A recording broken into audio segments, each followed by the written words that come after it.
Good evening, ladies and gents. Welcome to the channel.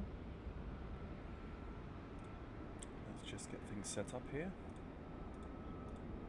Okay. So here we are, ladies and gents, in the DC-9 by Sky Simulations. This is the 5th iteration of the update that I have been given by the devs. The 4th iteration I haven't showed because they asked me not to. But here we are in the 5th iteration. There's still one or two things that need to be tweaked, which they are aware of, which will be tweaked before the update goes live. But apart from that, here we are. So let me just arrange things. You can see I've changed location. I'm now downstairs. So, excuse me. Let's get started. So let's just roll straight into some flight planning. I'm going to try and roll this flight as a normal flight. I'm going to try and do this on VATSIM.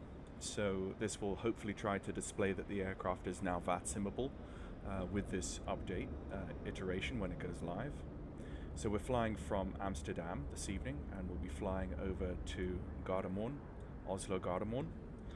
The VORs I have is Echo Echo Lima, northeast of Amsterdam. This is Groningen. And then we go up to Hellingeland VOR, and then from Hellingeland we go up to I can't pronounce that, and then from there into Torp VOR, and then up into Gardermoen. So the distance is 561 nautical miles, should take about an hour and a half, and it's going to be nighttime. This is my first nighttime attempt at the DC-9, so all the night lighting is going to be on show this evening. And we are flying up to 31,000 feet. So for those of you who have been complaining that I don't go high enough in the DC-9, 31,000 feet is as high as you need to go in the DC-9. I don't believe it ever really got up any higher, because it wasn't actually this wasn't a long-range aircraft. It was short to medium haul. So by the time it got up to the 20,000 feet, it was probably already ready to come down again. So yeah. Anyway, one thing I have noticed in the recent updates is the external textures have been cleaned up quite significantly. I would say the external textures have seen a good improvement. They look cleaner and crisper. There's not so much horrendous scratching to be seen on the model. So that's one nice thing about the model. I think the model texturing has seen a slight improvement, not in terms of a huge amount of new resolution, but the actual textures themselves have been cleaned and revised, I think. So yeah, let's jump in the aircraft and get things set up. So, excuse me, the first thing I'm going to do is pull up the checklists, and I'm going to run this flight all off the checklists this evening. For those of you in the chat, please say something in chat just to make sure I've got that set up correctly. We're going to roll straight into the cockpit preparation checklist. The logbook checked. Circuit breakers are defunct in this aircraft, so we can call them checked. The gear handle is checked down, checked. Pneumatic cross feeds need to be opened, so we can now come and open those. The battery switch, let's put that on, like so. The fire test. How do I get my light back? Let's just turn on the cockpit dome while we're here, because where is it? Flood. There it is. Okay, nice. Okay, so we have adequate night lighting already with the cockpit dome. I like to see that. So we're going to go through the cockpit preparation and so forth before we engage VATSIM. So the fire test.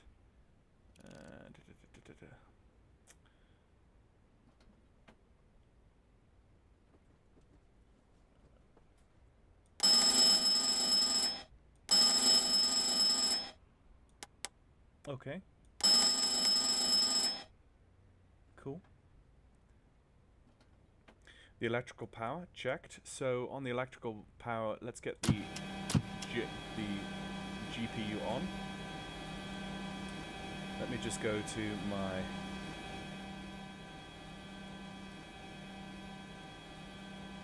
turn that down slightly. The emergency power needs to be checked and off, which is here. So now that we're on the GPU, we do have external power. There we go, AC and the frequency. So we have APU power. Sorry, no, not APU, external power. The evac signals need to be armed, so let's arm that. And the emergency lights, check and armed. I thought the evac signals.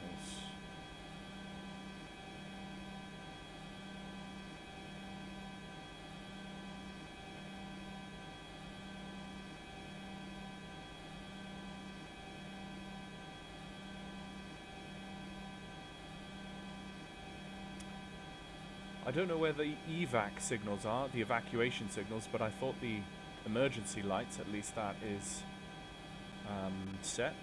Probe heat needs to be checked. Let's put the probe heat on. We are expecting some sort of heat, icing this evening. Hey, Adam.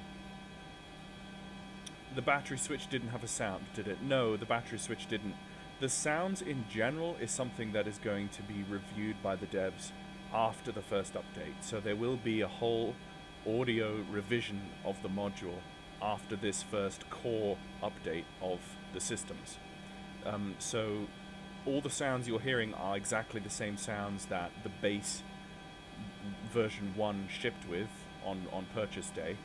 That hasn't been tweaked yet. So yeah.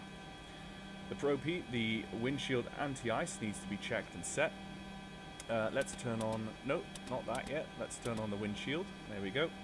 Anti-skid, armed and checked. Let's go anti-skid, armed. How do we test the anti-skid? What denotes it coming on and off? I don't know. But it's definitely armed. Overhead test panel.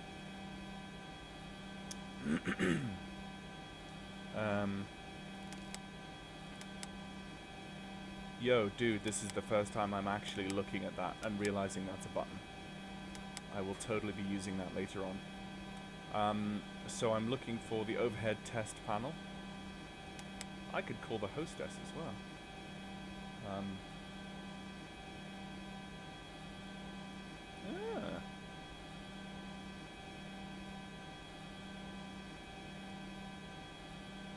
Okay.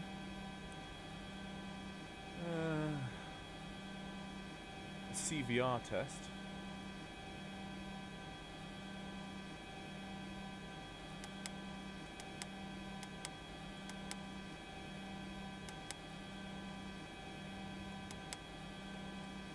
GPWS.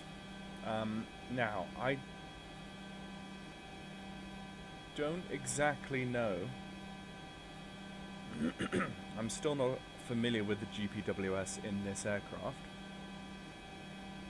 so I will gloss over that and come back to that later on. Cabin signs need to be on and set. Let's do that. Fuel pumps checked and set. So we have, let's go and sort out the weights and balances. This is one of the things that will be fixed as of the release of the patch. So, the maximum is 108,000 pounds. We are 92,000 pounds currently.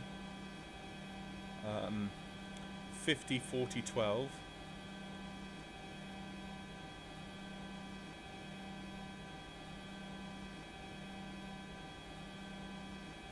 I want to fill up the fuel here.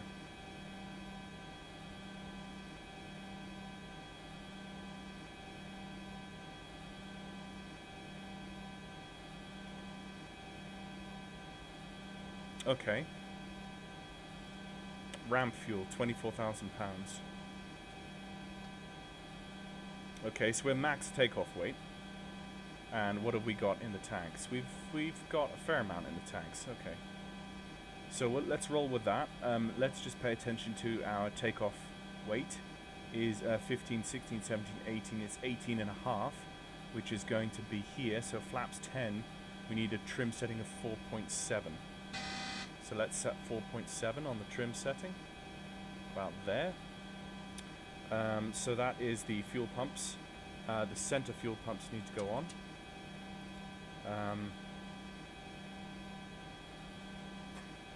Lovely stuff if it gets worked on. Yes, it is. There is serious work being done on this, I think.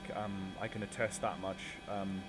I've had a small glimpse into the development of the aircraft as a beta tester, and fair props to the guys. They seem to be doing their best to update and significantly overhaul the aircraft.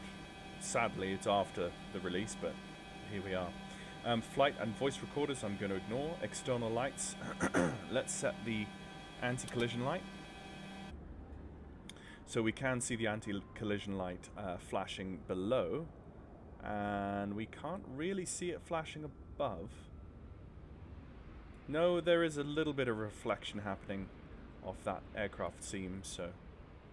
Oh no, I can see that now, yeah, as a reflection. There you go. It is flashing. There's not a lot of room to turn around in here. I'm hoping GSX does me okay. So pressurization set, okay, this is important. So what we're going to want to do is we're going to want to go up to flight level 310. So I'm just going to hold the button down and just wait until we get up to 310.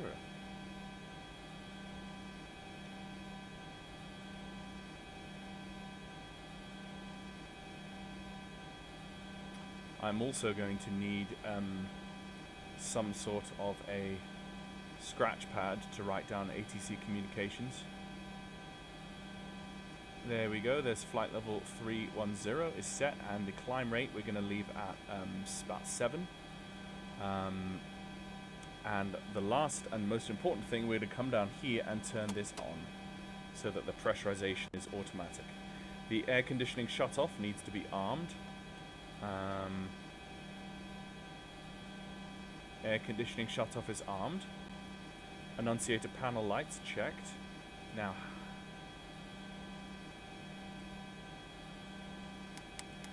test overhead lights. There you go. Radio equipment checked and set. So for the radio equipment, we're going to be, let's see, what's going to be the takeoff runway at Amsterdam this evening?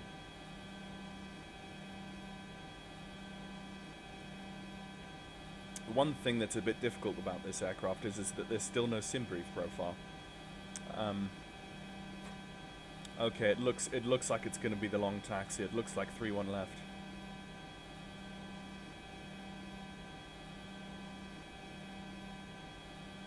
Yeah, it looks like it could be 3-1 left.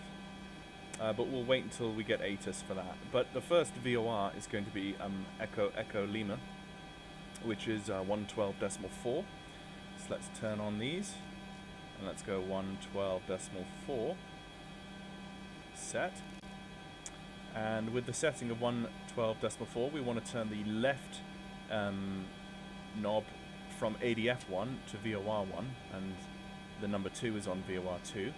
And the course, the outbound course, is going to be 50.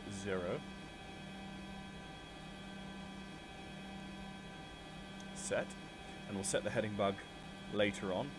Initial climb will set once we hear ATIS. So, oh, not Steam. I didn't mean to open Steam. Sorry. I was clicking back on here. Ignore that. So, the rudder power needs to be on power. The rudder power needs to be on power. Floor lights.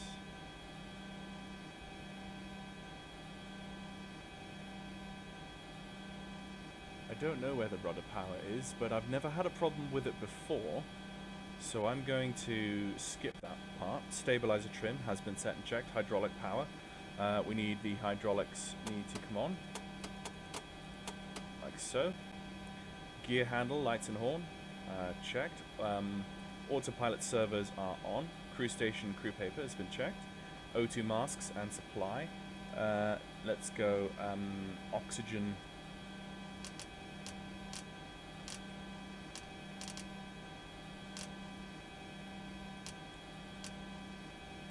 10%. Supply is on.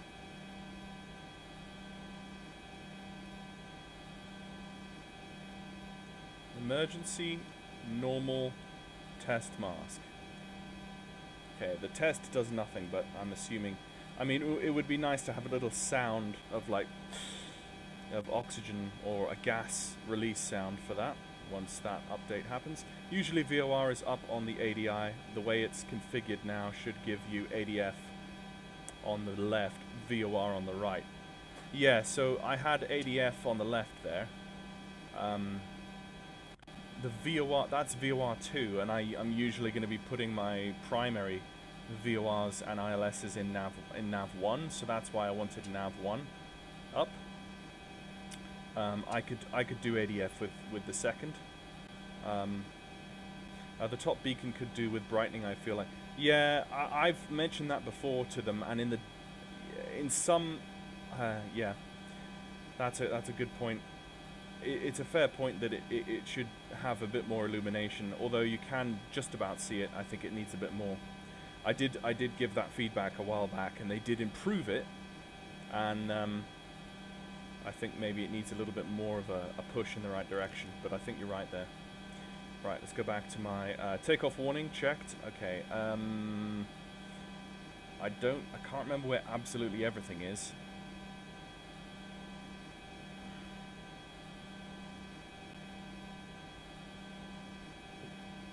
I'm going to leave that as it's not absolutely necessary. Parking brakes, parked and checked. Yep, they are up. Horizons and compasses. Yep, so our horizons and our compasses are checked. So we are... where are we on the compass?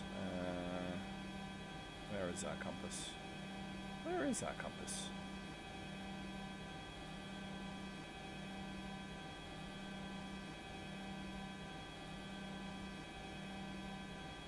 I could have sworn I remember seeing one. Nope. I can't remember where the compass went. No. Well, that's the ADI indicator. That's the HSI. But there's no, like, standby compass. Is there? Maybe there is, and I'll come back to that. Altimeter set. So the altimeter here at Amsterdam tonight is...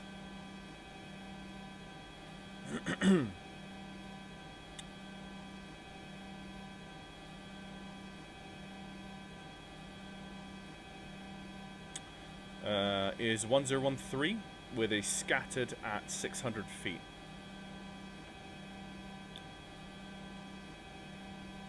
With an IFR, with an IFR listing. Takeoff warning is pushing the throttles forward until the alarm sounds. Ah, hang on. I have to do this every time I start Microsoft Flight Simulator 2024. I need to re-select.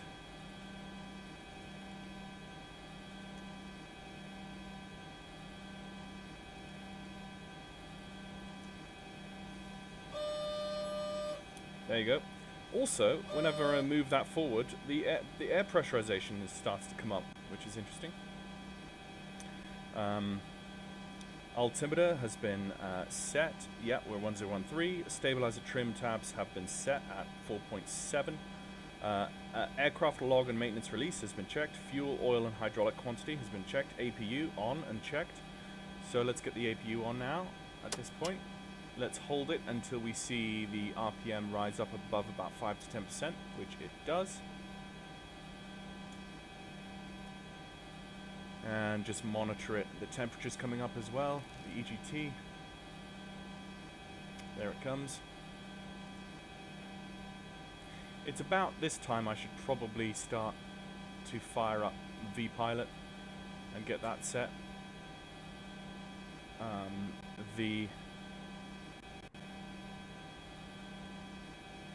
call sign is KLM. I had KLM.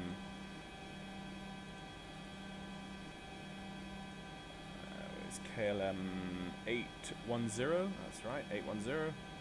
And aircraft type is a DC-9 3.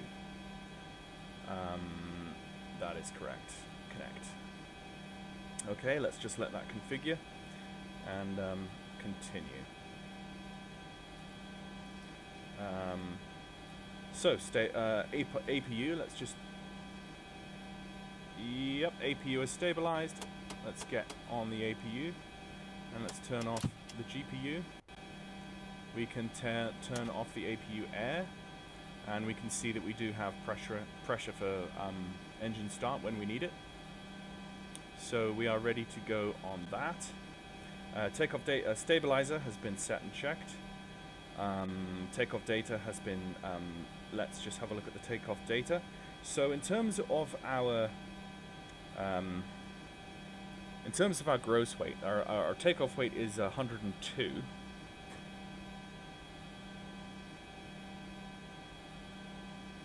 Our APU is on, so we need to just see if our fuel is actually going down. Maybe those aren't live figures, but yeah. So our takeoff weight's 102. So let's go to my chart. 102 for the DC-9-3. What flap setting did we say we were taking? It was 15, 18, it was 4.7, which was flaps 10. This doesn't have a flaps. Yep, this doesn't have a flaps 10, so let's go 18. Let's go flaps 5. That's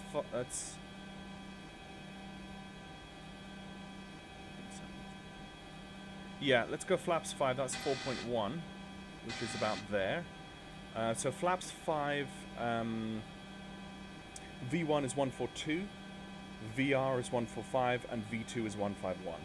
So we can set 151 on the speed bug, on the ASI reference.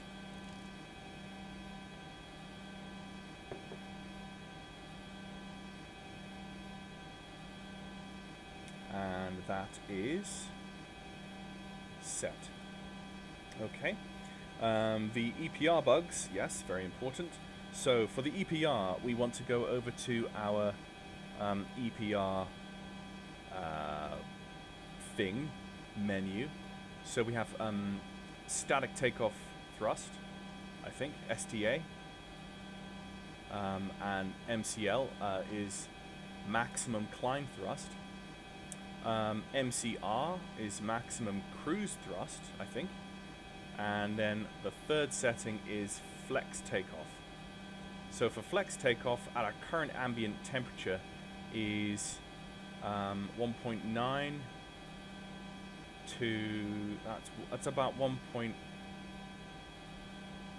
4, 5, 6, 7, that's 1.2, it's kind of hard to see.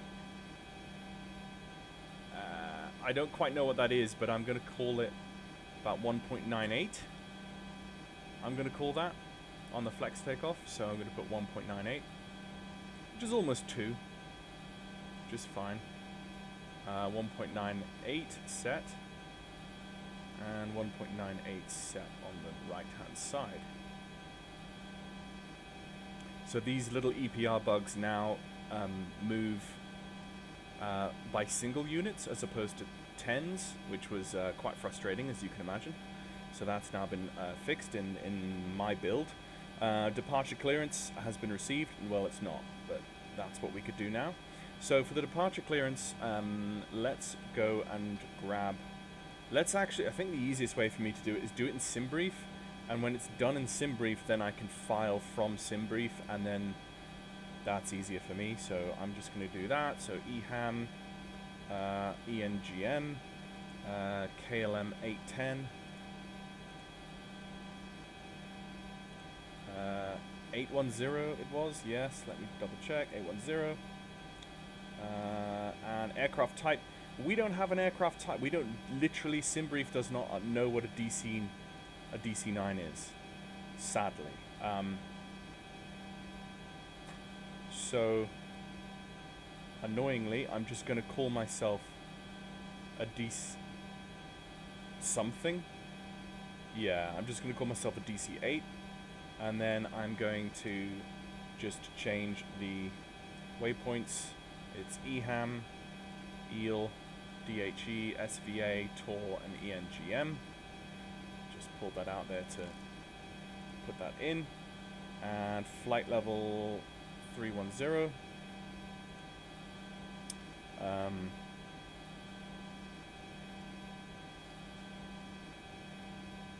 Generate flight.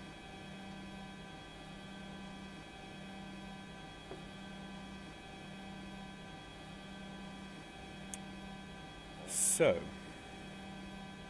now from here I go pre-file on a network, and I go VATSIM pre-file, and we're just going to put one in here. MD80 is probably closer than a DC-8. Okay, well, what I'll do is I'll now manually tweak,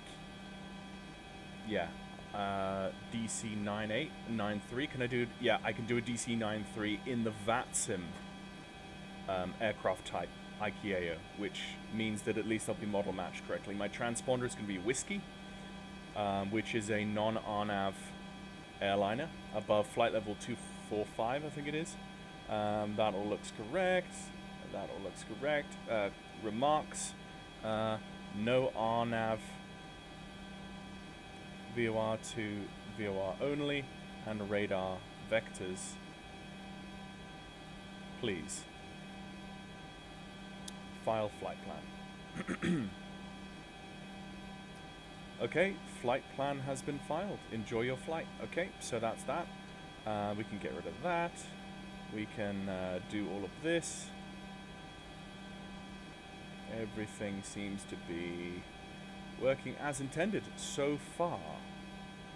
13 people watching on YouTube. Good evening, ladies and gents.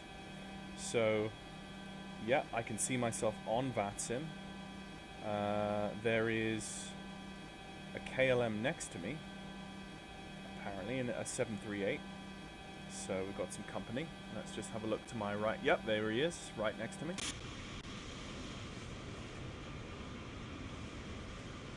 So I am getting close to takeoff here. So what we could do is now let's call.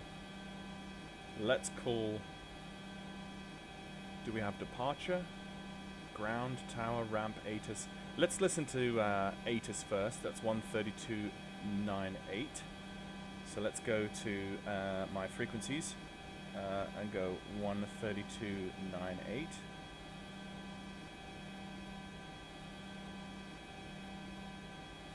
Level 40, 1350 degrees, 4 knots. Actually, I just turned that off on purpose, and I'm gonna need a little notebook. Rachel, could you pass me a pen and a little kind of notepad, maybe up in the corner? I think one of my sketchbooks or something. Thanks. Ooh, it's warm in here. I'm down in the front room now, and we've got the log burner on, so it's toasty. Ah, that's perfect. Thank you. Cheers. Thank you. Right. Now we can take down some notes. Here we go. Okay. So we are KLM 810, and let's listen to ATIS.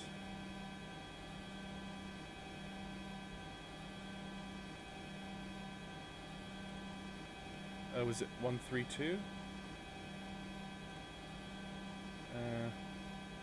132.98? Trot. Main landing runway 06. Main departing runway 36 left. Transition level 40. Wind 350 degrees. 4 knots. Wind variable between 320 and 030 degrees. Visibility 10 kilometers or more. Few clouds at 500. 600 scattered. 700 broken. Temperature 7. Dew point 6. QNH 1013 hectopascal. Operational report. Contact approach and arrival call sign only. Noise abatement NAD Pro procedure shall be applied. Acknowledge information. Foxtrot. This is Shibble information Foxtrot. Okay, so we got QNH 1013, information Fox, runway 36 left for departure, and call sign only on the approach and departure frequencies. So, time to call ground and try and get some clearance. Unless... No, we actually... No, we don't have a delivery. No, okay, so it's ground. 121805.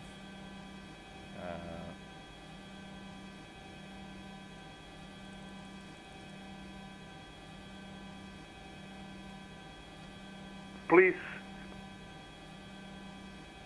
Yeah, correct myself. Sorry for that. 5 Charlie. That's going to be 4 kilo. Is it okay if I take Charlie 6?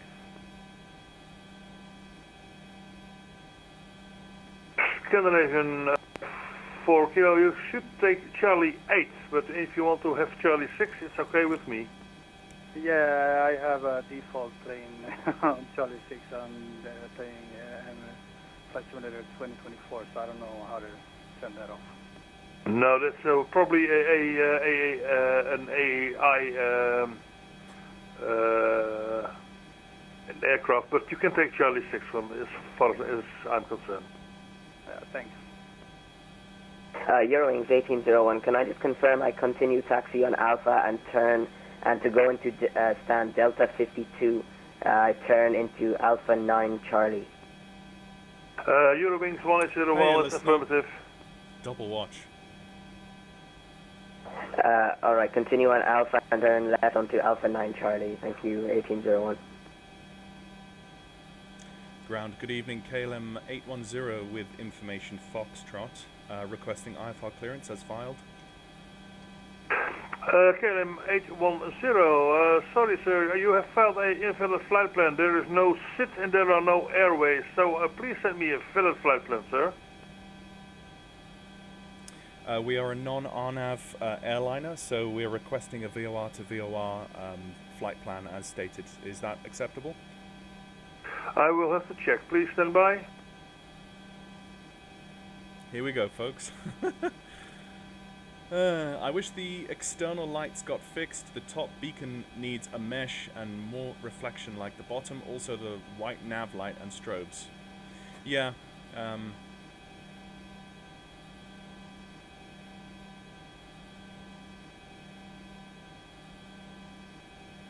If this dude can't do it, we're just gonna go to beyond ATC. I'm not gonna even be annoyed at this point. We'll just go beyond ATC.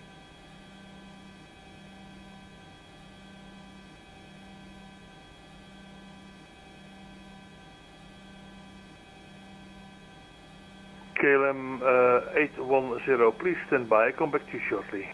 Okay, he will. Right. So what can we do in the meantime while he's coming back to me? Let's do the before start or departing the gate. Transavia 5 checklist. Charlie, contact approach 121.205, so bye-bye. galley power is off. 121.205, and I'm 5 Charlie. Doors have been closed. Aux hydraulic pump is on. KLM 810. Go ahead.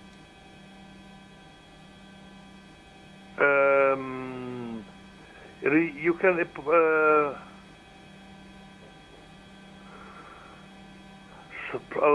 I'm sorry.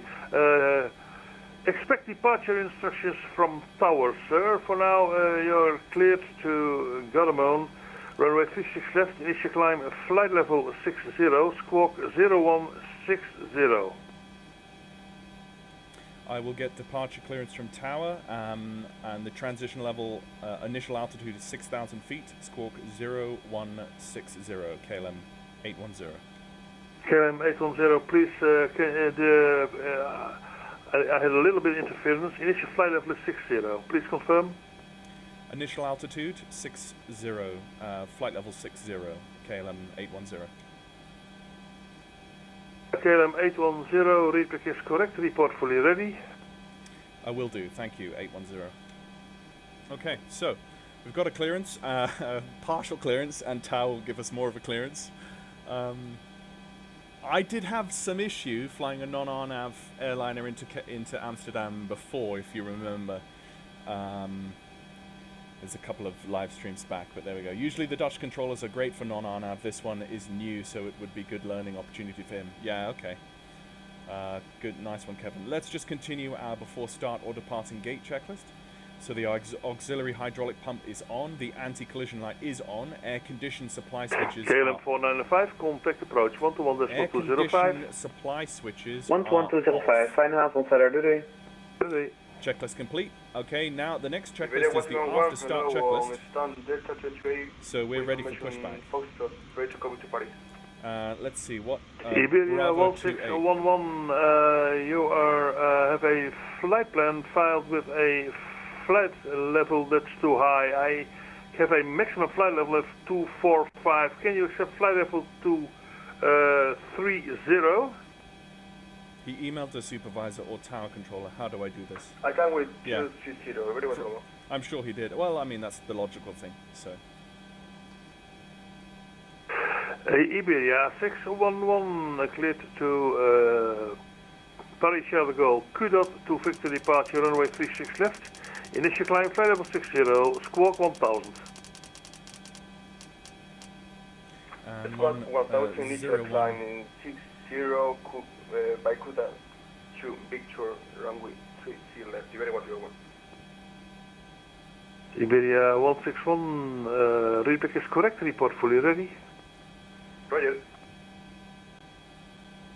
And ground KLM 810 is ready for push and start on stand Bravo 28.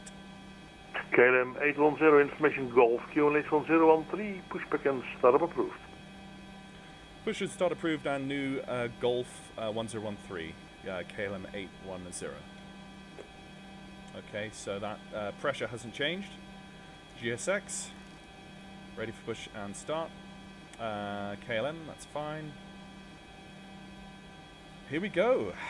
Right. Let's just double check we don't have, we don't have cones or chocks on. That's fine. Hello, Captain. We are ready for pushback. We are ready for pushback.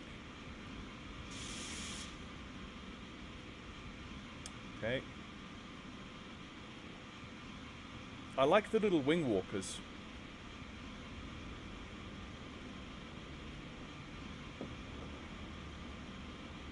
I really hope that the GSX knows what it's doing here at Amsterdam.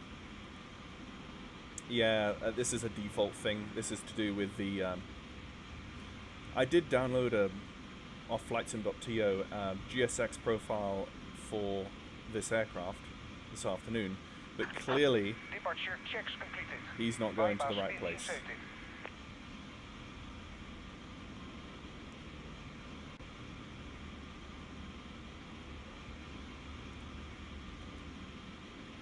Yeah, wing walkers are awesome. I just wish GSX, like, GSX, in one way it impresses you, and in another way it completely lets you down. And that's always been the way GSX has been. In all of the iterations I've ever had in Flight Sim, GSX, 1 minute it's like, oh, that looks really cool, and then the next minute it's just, it completely breaks.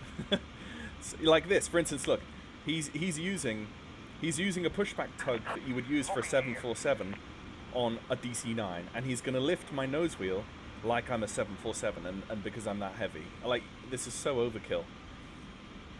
It doesn't make sense. Yeah.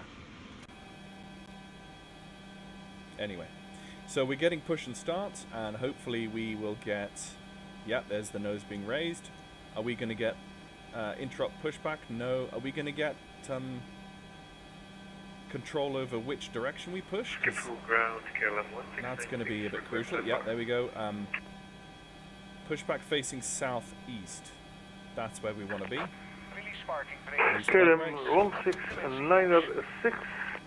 Good evening, you're clear to Engines are Zagreb. clear. Start Ready engine to number Victor one. departure runway 36 left. Initial climb, fly level 60, squawk 3161. What did I do wrong? Oh, stop. Oh, yeah. Duh. Turn these on.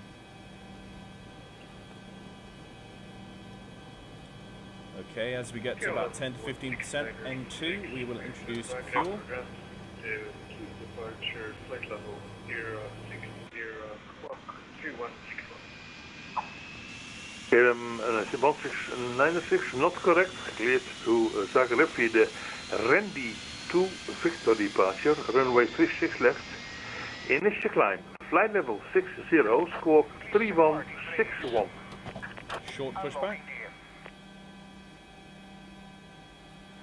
Okay, that's 40% N2. You can close that. Randy to Victor departure, And flight begin. level 060. Yeah, this always happens whenever GSX messes around with me. Yeah, KLM it- 1696, read verkeers correct, report fully ready. Will do, thank you.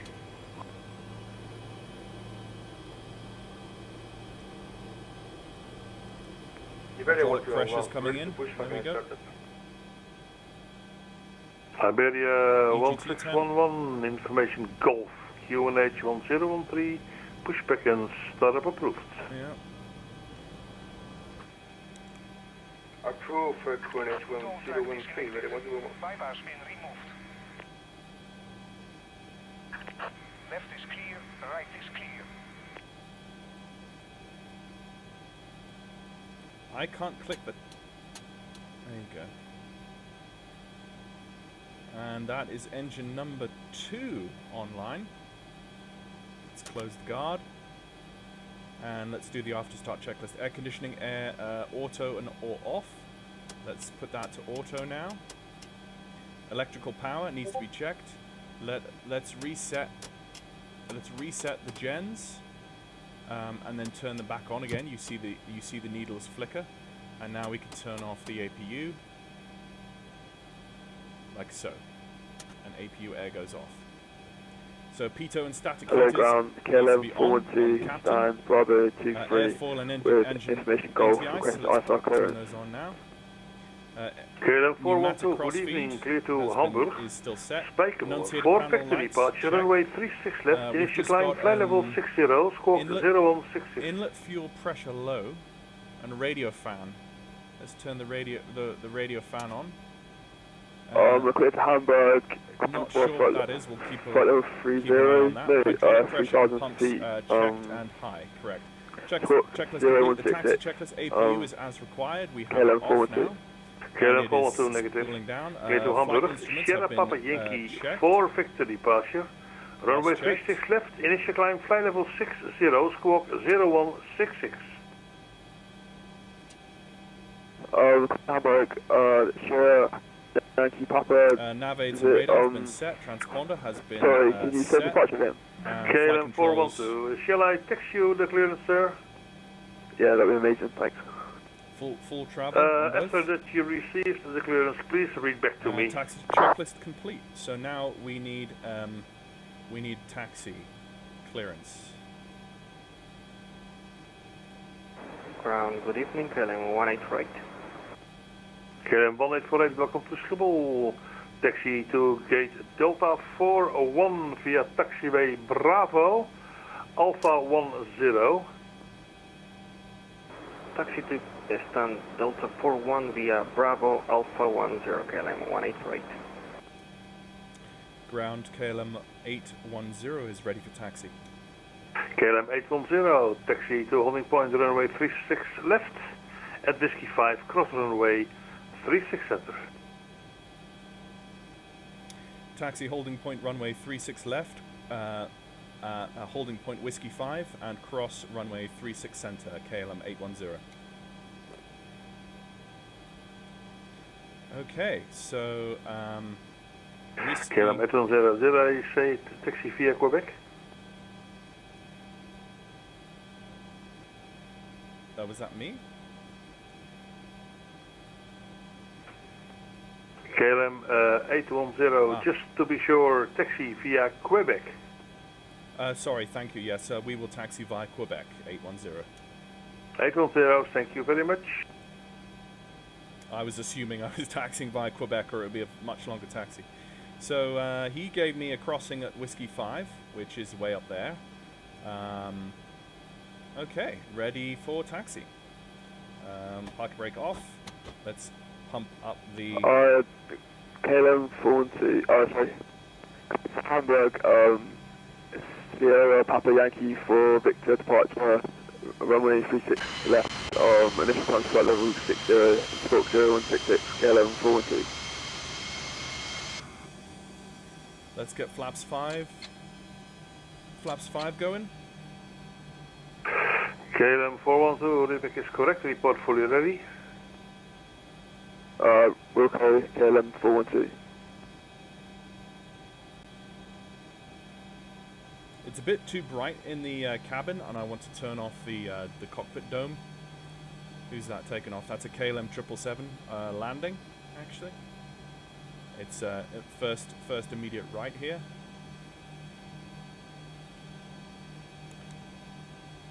Still watching that amber warning light on the panel there. I'm not sure what that is. Let's see if I can actually... Iberia 101, really taxi.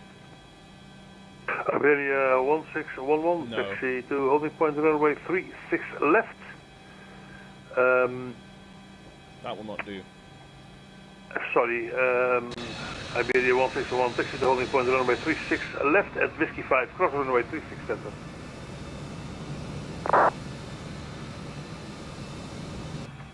Jordan per runway 36 left, 737 there? Whiskey 5 and cross your runway 36, thank you very much. KLM 1848 at Sierra 4, give way to the company Boeing 777 vacating runway 06. Give way to company Boeing. We have him inside KLM 188.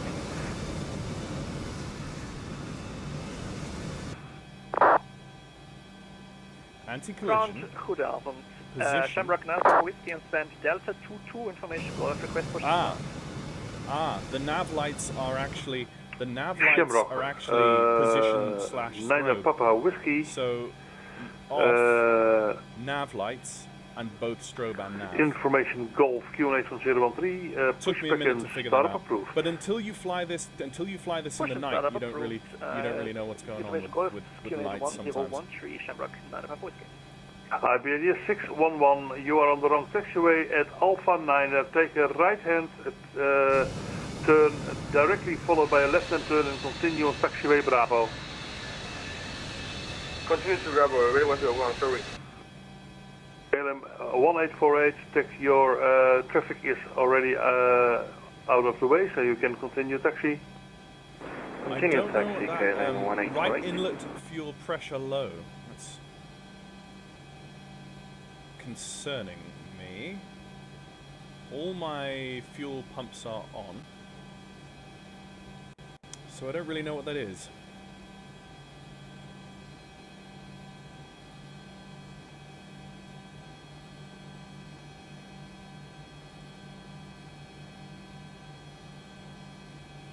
So, because we do know it's 360 we're taking off on, let's just change the heading bug to 360, and let's also prep the tower frequency, which is tower, he could give us 118.205, which I might just actually right click on it in on VPilot and then right click and go tune, just to save myself a little bit of trouble here. Yes, instrument backlighting. Skipper ground, good day, EG227 vacated runway 06. Do Easy 227, good evening, welcome to Schiphol. Taxi to Stand Hotel 3 Let's via turn it all on and Quebec. see what that looks like. Taxi to Stand Hotel 03 via Quebec, Easy 227. Ah, right.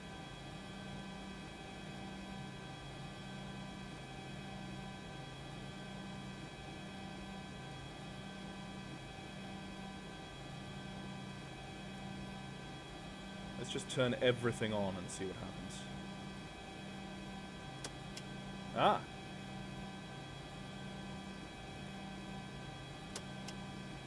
Ah, those click spots are reversed. That's something to feed back. Found another bug. Right. That's still not totally acceptable. Ground Easy 227, could you repeat that taxi route to us, please? Easy 227, of course, taxi to Stand Hotel 3 via Quebec. Hotel 3 via Quebec. Is it just Quebec? Is it going all the way? It is Quebec, then it's taxiway Alpha. At Alpha 22 you take a right turn and then continue on to Alpha. Roger that, Easy 227. Ah.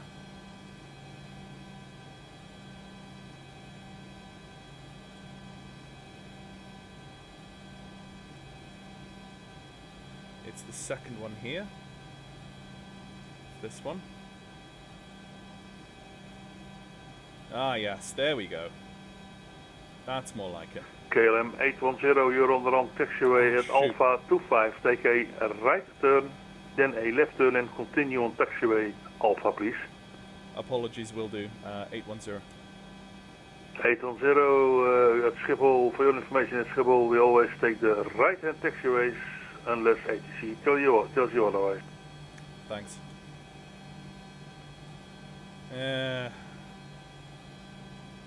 He was fast to pick that up though. Props to him.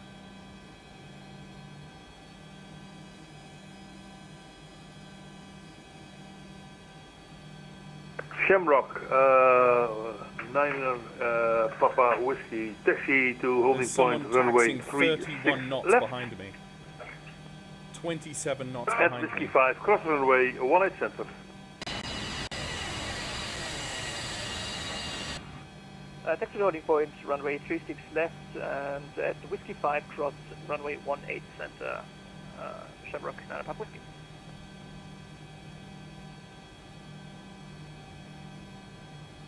Right, I'm going to pay attention to my taxing here, because this is Amsterdam at night. So...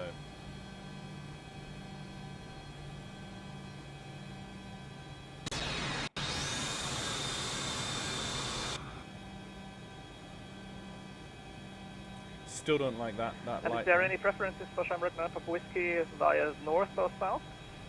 No, sir. It's either way. I give you when I do not mention Quebec, then it's via the north there. Roger, thanks. Yes, and it doesn't. It's I think from of your position, it will be the both ways exactly as long as the one is exactly as long as the other. Roger. In that case, I'll go via the north. Affirmative.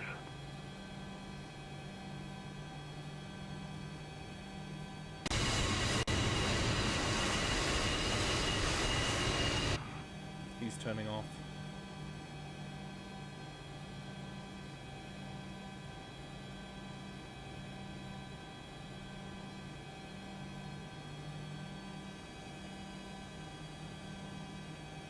Any indication on an update release time frame? No, I don't know. I just get test builds emailed to me every now and then. So, but that's pretty much it. And the devs have given me permission to share the test builds that they give me with the community. So that's why. KLM 937. I read you 1 out of 5. You are very. The sound is very soft, sir.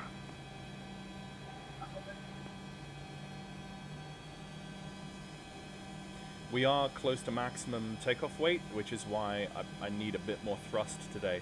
Look at this fog. This is cool. This is definitely foggy.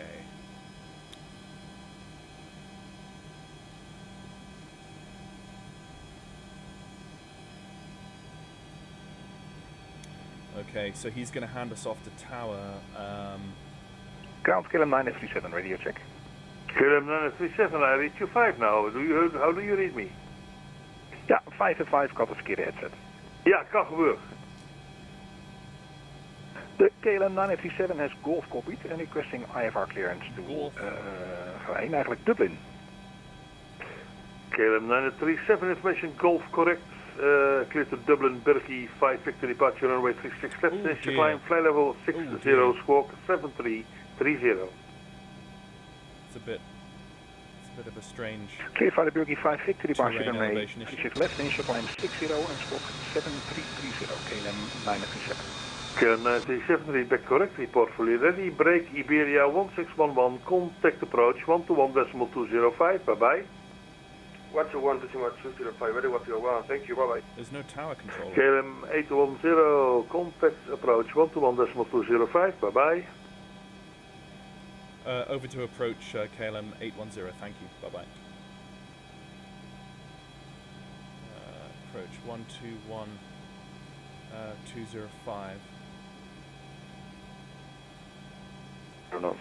Speed 1, Charlie Quebec. KLM 76, reduce speed 180 knots. Reduce 180 knots, KLM 76. Okay. Is this in 2024? Yes, this is 2024. KLM 76, descend to 2,000 feet. Descend 2,000 feet, KLM 76. Why he's given me to approach and not to tower, I don't know. Speedbird 20 Mike, turn right heading 180, descend to 3,000 feet. QNH 1013. I just repeat for Speedbird 20 Max, over. Speedbird 20 Mike, turn right heading 180, descend to 3,000 feet. QNH 1013. Right 180 down to 3,000 feet, QNH 1013 for Speedbird 20 Max. Oh, flip me. Okay. Think rate. Okay, guys.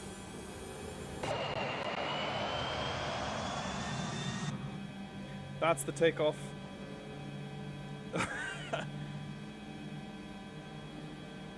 That's the takeoff.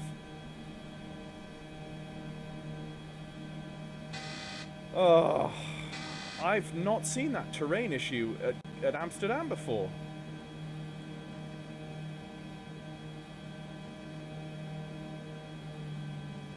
Okay, I'm just gonna.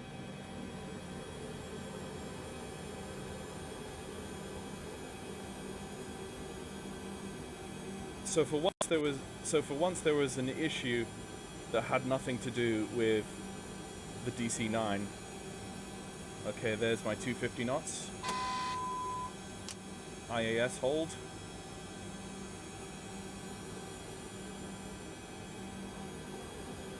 Okay, let's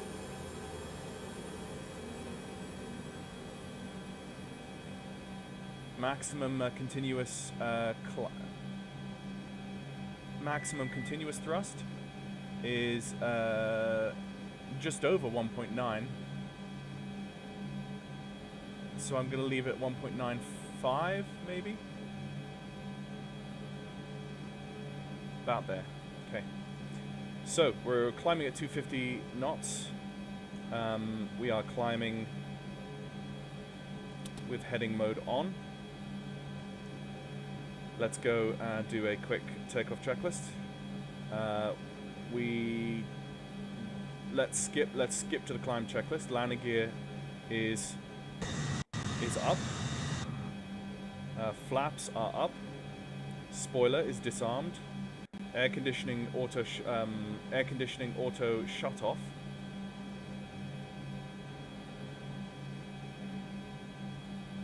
It should be off. I don't know why. Let's get those on. Pressurization and air conditioning checked. The pressurization is beginning. Yeah. Fuel pumps set. Yep, fuel pumps are all on. That's the climb checklist complete. Passing 10,000 feet. Right, let's go and let's go down and accelerate through 250. We can now take off the fasten seatbelts. Ignition as required.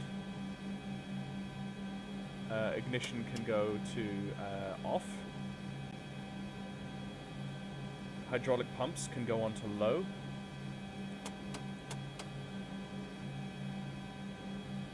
External lights as required. We can take off the wing. That needs to be on full. Let's take off the wings now and the nose. Flood engine, nacelle and logo lights as required. Okay. So now that we've departed, let's head inbound to our first VOR, which is Echo Lima. We're doing the turn, and let's now come back onto IAS hold because we're now quite fast.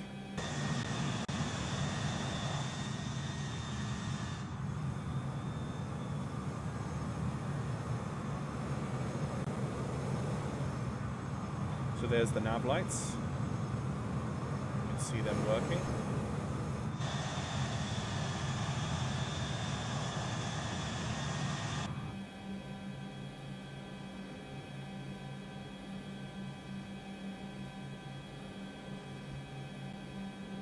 Let's just take a direct bearing to the VOR from here. So let's just go like that, and let's go VOR loc. So we'll be following the VOR now. Oh, that was horrible. I had VATSIM completely set up. I see they fixed the DME readout. That's great. So the DME readout, I'll come back to that. I would log off from VATSIM. I did, yeah. I immediately logged off from VATSIM the second that happened. You probably missed it, but I did that. I have a feeling your fuel pressure warning is because your start pump is on. Ah. Yes. Thank you. Good call. So we're up through 17,000 feet already, so we could take off the engines, the engine anti-icing. We'll just see how things go.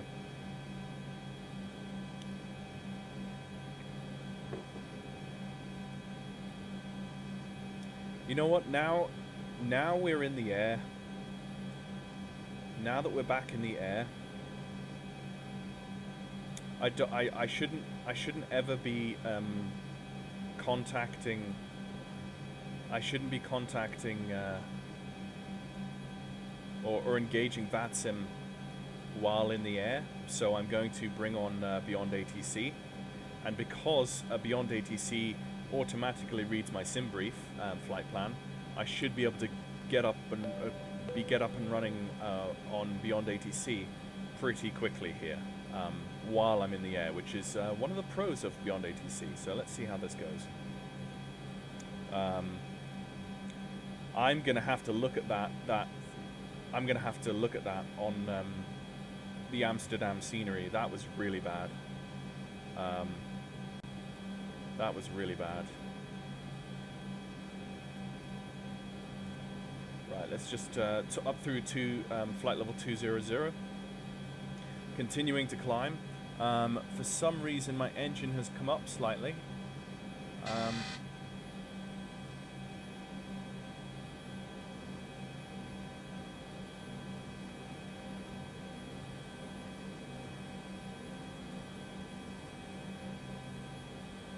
It says the maximum climb thrust is actually above 2.0 now, so I'm happy to leave them where they are.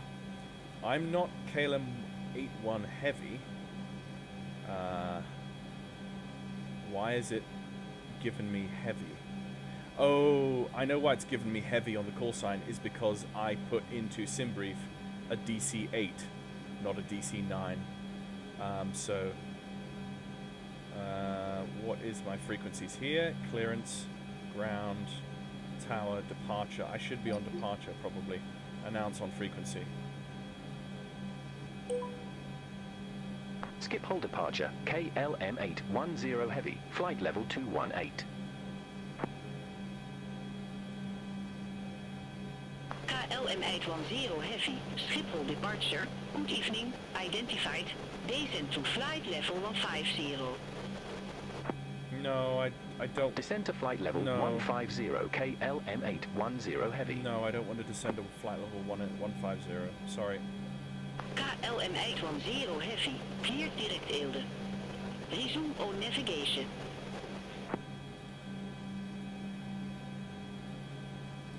Clear direct Echo Lima, resuming on navigation, KLM 180.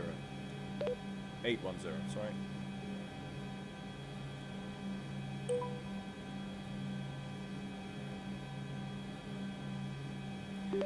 Cleared direct Echo Lima Lima, KLM 810.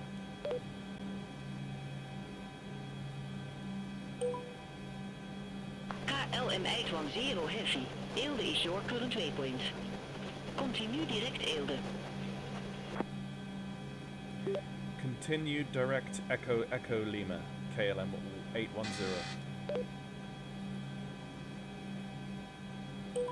Still climbing to 1,000. KLM 810 yeah, heavy, okay. Eelde is your current waypoint. Yeah, fine. Continue direct Eelde. Whatevs, dudes. Whatevs, dudes.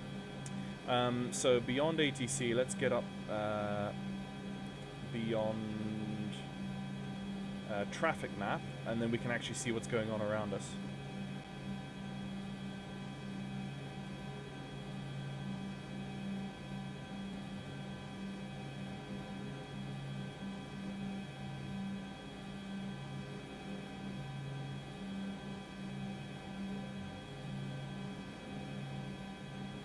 It's not registering where I am as an aircraft on the map, which is a bit weird.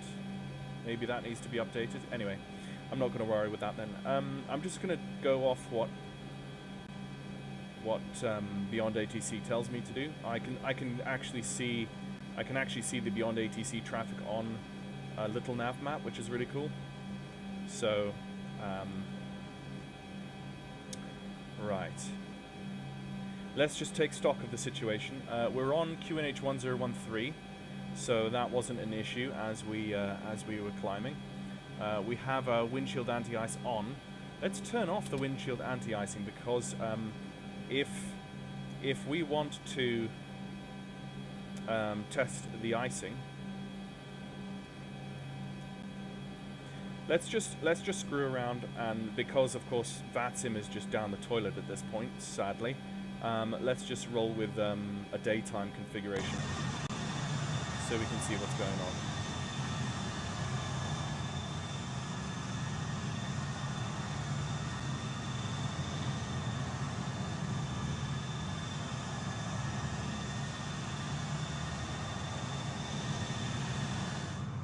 Oh, my landing lights are still extended. Let's see if I can... Ah, yes. I turned them off, but I didn't unextend them. Yeah, they've been pulled up now. And we'll get to see the contrails as well. Okay, so you can see how my pressure has now climbed to just over 2.1, and we are not supposed to be. Look at this. We are not supposed to, on our maximum climb thrust, go above 2.1. But yet my EPR has climbed over 2.1 and I haven't touched the throttles at all. So that is still a problem, as far as I'm aware. So I'm going to leave them... I'm going to leave them about here. You see, you think you've set the EPR, and then you turn away for 10-15 minutes and look back, and all of a sudden the EPR is like, you know, you set, you know, 1.98, and you come back and it's almost 2.2 when you look at it again. And that just doesn't, that's why I keep telling the dev, like, that doesn't feel right to me. Right, so I'm going to go up to 310. So I'm going to put up with this incredibly obnoxious sound while we change this knob up to 310.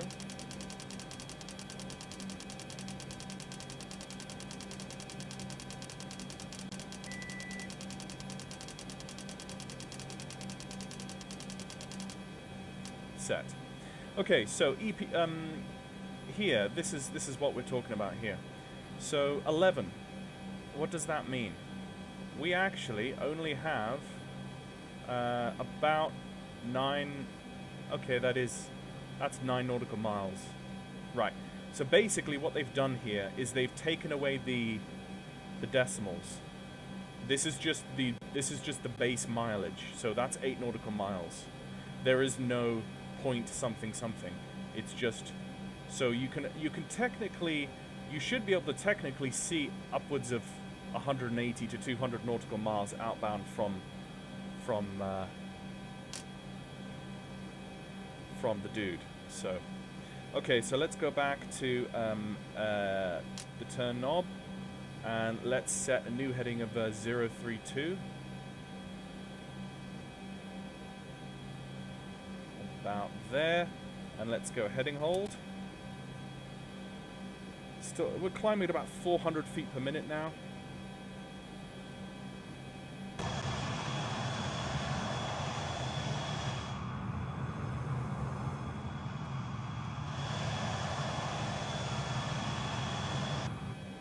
So now the aircraft is not turning as it's not going beyond 30 degrees bank, which in a previous update, update cycle, it was actually going beyond 30 degrees bank, and they've fixed that now. There's no auto throttle in the DC-9. That's normal. The 72 does that too. So what you're saying is that you set your EPR rating on your EPR, and then as you're climbing, the EPR automatically goes up of its own accord. That doesn't make sense to me. It makes sense to me that if you climb and go and climb up into less dense air, of all things, you would expect the EPR to go down. I need to understand myself exactly how EPR works. So we need a 032 on the new outbound radial. That is set. We're 9 nautical miles outbound. We can go back on to Navlog. Coming up through flight level 270, let's check pressurization. The cabin is up at 4,000 feet, and the air differential pressure is almost 7.5. So the ram air, I need to look into what ram air does, but at least the pressurization seems to be working now. Yep, we have no more fuel in the center tank, so we can turn the center tank fuel pumps off. And ATC gave us resume navigation. So yeah, it's an engine pressure rating. It changes as the atmospheric pressure changes. I need to brush up on why it goes up, but I'm certain it's normal. Okay, Kevin, thank you for that. That's helpful. Any questions now, folks? Actually, I might just read the most recent email from the dev now that things have calmed down. I was really sad about the. That's really annoying about the takeoff, guys, because I wanted to check the changes the devs have made to the takeoff roll. If you remember, the nose of the aircraft would pitch up at like 100 knots. And you would need to be like holding it forcibly on the ground to get to your V1 and your VR speed, but before you let the aircraft rip itself off the ground. And now they've changed that, and I did a couple of tests a couple of days ago, and it seemed to be improved. But I wanted to do it on stream here for you guys. So yeah. So sadly, I won't be doing that this evening, but I'll have to do that on another video for you guys. So let's go see what he said in the last update email. Trim. So he was talking to me about the green band, because a lot of the time in this aircraft, when you pull up the weights and balances, The takeoff weight tells you what your this top number is. The flap setting is based off the takeoff weight, so it's 15, 16, 17, 18 and a half. So that's why you go to the 18 column, and then based on what flap setting you want, we were flaps 5, you set your initial takeoff trim to be 4.1, right? And it just so happened to be inside the green band this time. But there's many other figures here, way up to like 9.1, that are way outside the green band. And I was previously told that your takeoff trim should always be within the green band. But then I also recently was told actually that's more of just a best operating procedure. You ideally always want it to be in the green band, but sometimes you can't do that because of your weights and balances. So yeah, right. So we're climbing a lot more shallowly now. Let's have a look at our pressure ratio. Is 2.1. We should be just a hair lower than 2.1 actually. So let's just pull that down. And just to climb the last few feet, let's go back to V-speed and just whack in 1100 and burn off some speed in order to sort out our climb. Let's go on 16.3. Let's go 16.3. Let's see, do we get it on nav 2? Yes, we do. Okay. I don't think we can use the autopilot can actually track nav 2 as a nav source, like the F-28 can do, which would be handy. But there we go. Let's just tune 16.3. 16.3 on nav, like so, and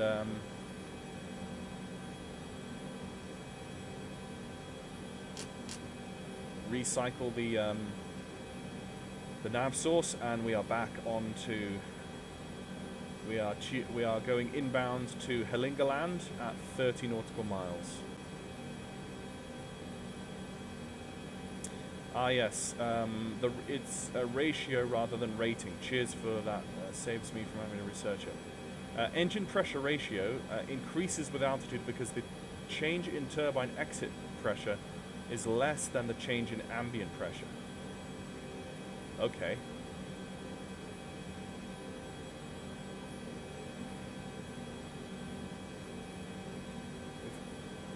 With altitude, because the change in turbine exit pressure is less than the change in. Okay, that doesn't make any sense to me. I'll have to. That's complete wizardry to me. So I'm gonna have to.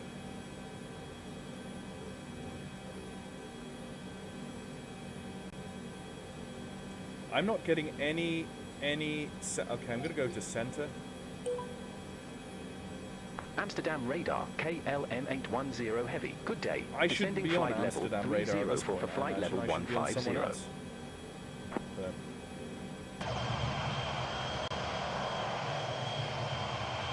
KLM810 heavy. Amsterdam radar identified.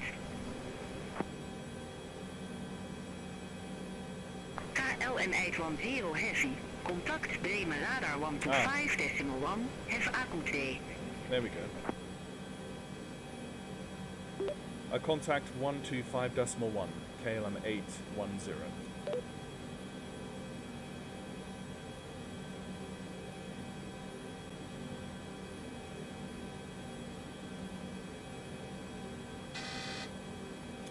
Bremen radar, good afternoon, KLM 810 with you, flight level 310.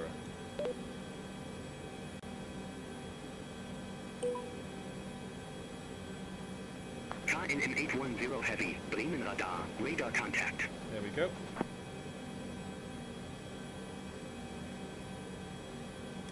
Okay, so we've just hit our cruise altitude. Let's go and look at our cruise checklist. We don't have a cruise checklist, but we did miss a few things passing flight level 180, which was seatbelt sign set and QNH on 1013, which are both set anyway. So essentially the next checklist is our descent checklist. In very simple terms, as the air gets thinner, the engine gives more push. Okay. Take that with a grain of salt, because I'm not a science. Yeah. Okay. Cool. Right, so we're coming up on Hellingerland is under 10 nautical miles now. So the next change is going to be heading of 357. So we'll set that on the heading bug.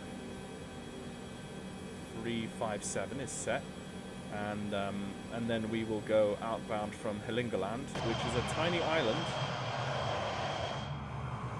a very tiny island in the middle of the North Sea.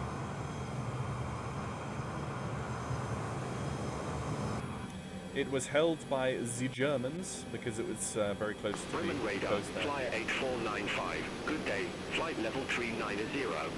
Okay, it's good to hear. It's good to hear other people's AI. Flyer 8495. Bremen radar. Radar contact. 5. Once we get to about 4 nautical miles, we can. That's about. There we go. Let's just go to heading hold now, and then let's change to the course to 357. Set. And we'll wait for, yep, there we go, we're over the VOR now, and we'll wait for that new needle to settle. And, yeah, I'm really annoyed about that takeoff, guys. I'm afraid I'm going to have to do another live stream or video at some point where I feature the new takeoff rotation dynamics in this aircraft, because it was worth doing. I was looking forward to that, but can't have everything. We'll see the landing dynamics. The and it's the same thing actually with the landing dynamics, because the let's just come back on that radial. The Speedbird 822, Bremen radar. Expect Tudlow Tree Alpha, runway 04 left. That's just Expect Tudlow Tree Alpha, runway 0 for left. Speedbird 822. So I was going to say that on the landing roll, the same thing would happen. The nose of the aircraft, in the current public version, the nose of the aircraft, once you touch the mains down on the runway, the nose wants to stay up, and they've fixed that. It's a lot better now. Auto, yes, of course I can descend using IAS. Sure I can. I'll do that for you on descent, mate.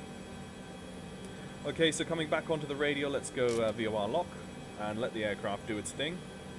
Pause track IR and just check where we are. Okay, so we're going outbound from Hellingerland, and the VOR that I cannot pronounce in Norway is it is 234 nautical miles away, so it's 12:10. Bremen radar, Ryanair 925 Golf, flight level Let's 370.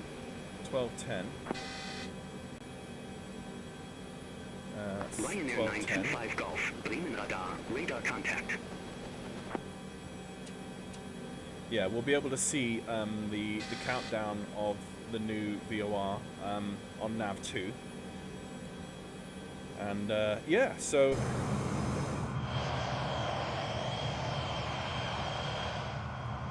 here we are, guys. This is the SkySim DC-9. We've got what looks like quite a pitch up attitude here. Let's see if we can get a little bit more. What's our maximum cruise now? We should actually maximum cruise. MCR, maximum cruise rating.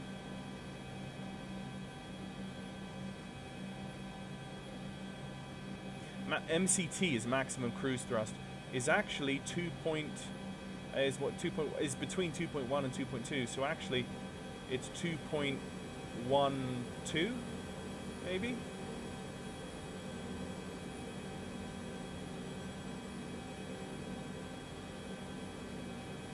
I'm going to leave it about there. I think that's about right. I think that's about right for the EPR and cruise. So we do just have a little bit of a nose-up attitude, which I guess is fine. We can have the altitude hold on for the ND.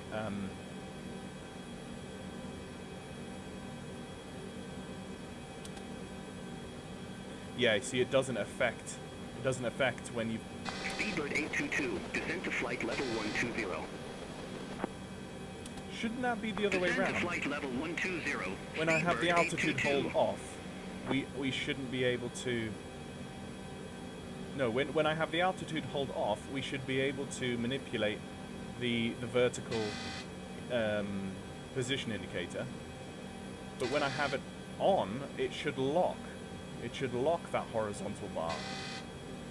So I'm gonna flag that back to the.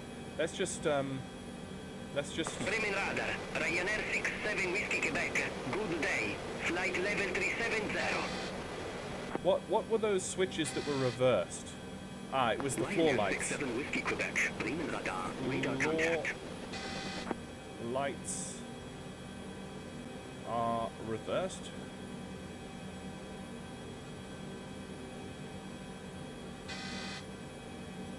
Yeah, floor lights are reversed. That click spot is reversed, and the flight director out hold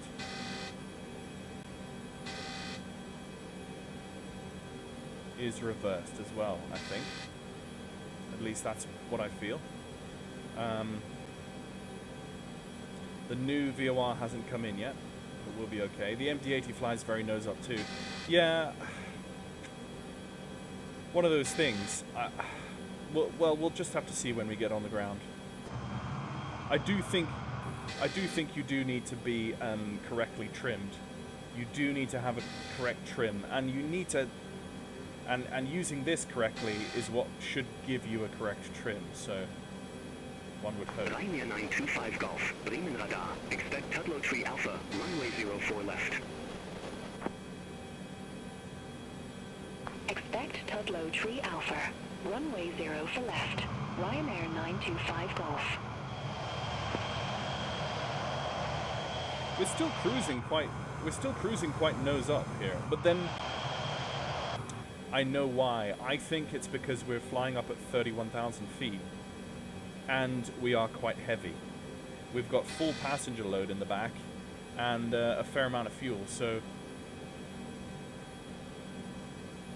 we took off with 24,600 pounds of fuel, of ramp fuel. How much fuel do we have now? So fuel quantity in thousands is 2,000. Contact Copenhagen Control 119.43. 2.6. 2,600 pounds is 5,200 pounds of fuel.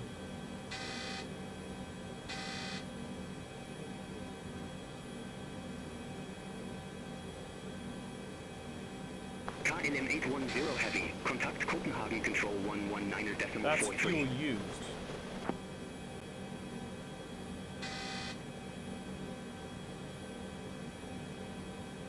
I can't remember what those diamonds, those arrows are.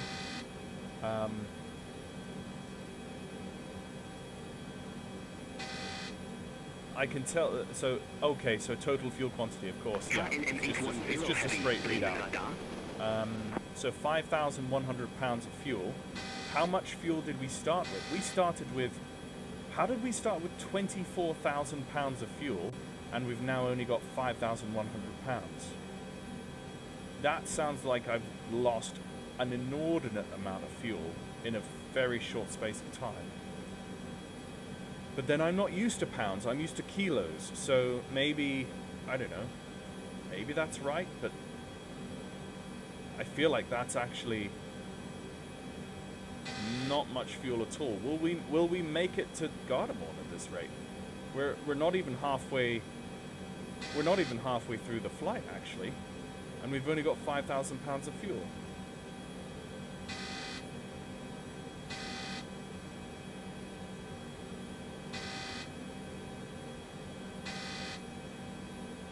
probably got reset when you hit the sinkhole. Oh no. Actually that, oh. Can I hit full? No. Oh, okay. Nope. Oh, okay, so what, we've now gone to 5,900 pounds of Ryanair fuel. 925 Golf, descend to flight level 120. Descend to flight level 120, Ryanair. But how have we done that and Golf. we've not got... Where's the extra fuel? Where's the extra fuel? If we've got 5,000 pounds of fuel... Okay, yeah, no, that's fair. That's fair. That's about 2.5 on each side, which is 5. Okay.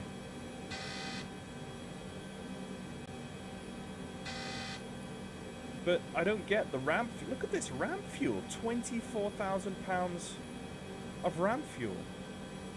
I'm not seeing that at all.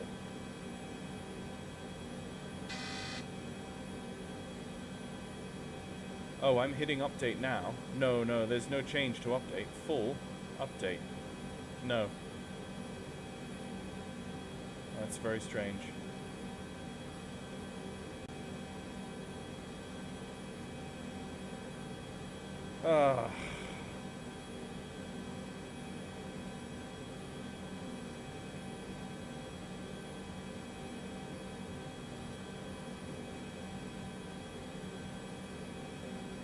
I know you shouldn't mess with this in the air, but at the same time...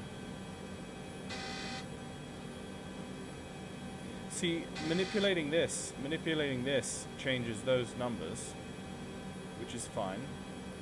Update. But I don't understand how I'm rolling with only a maximum of like... I should have... Maybe I should...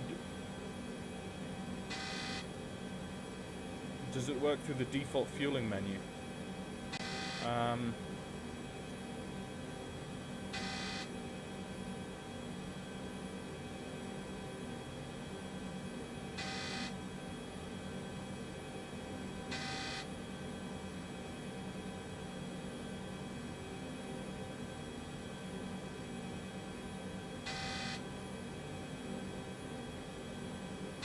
No. I think you're locked out from changing anything after you leave that main menu screen.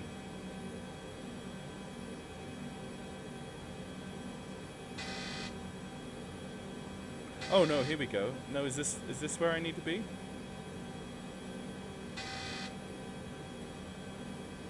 Nah, this isn't helping me at all.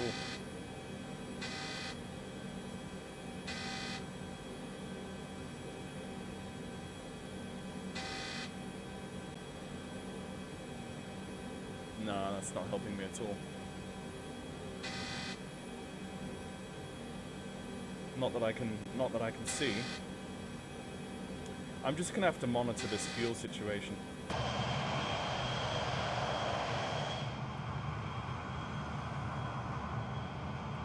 I want to go back in the live stream now and look at what my fuel state was in the beginning before I took off, and actually reference the total fuel quantity before takeoff or before taxi.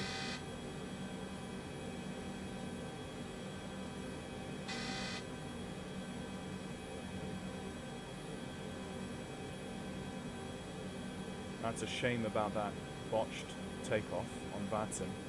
I'll just have to return and do another live stream with this soon. That shouldn't be a problem.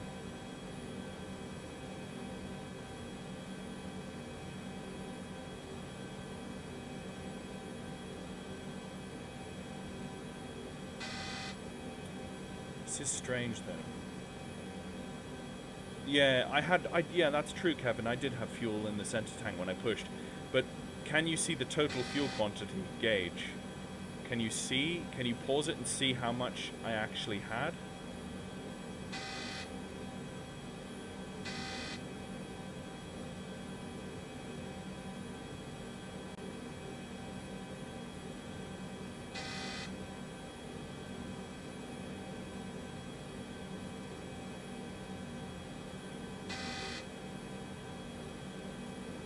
Okay, we've just got the new VOR has come in, and that's 128 nautical miles and counting down.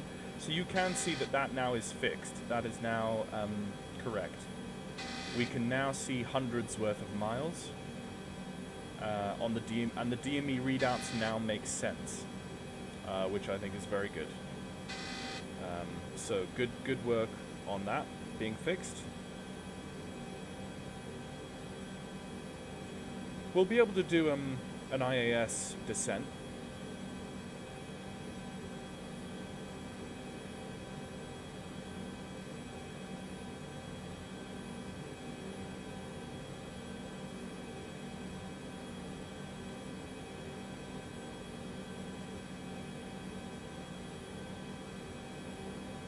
Yeah, my EPR is set to maximum cruise thrust.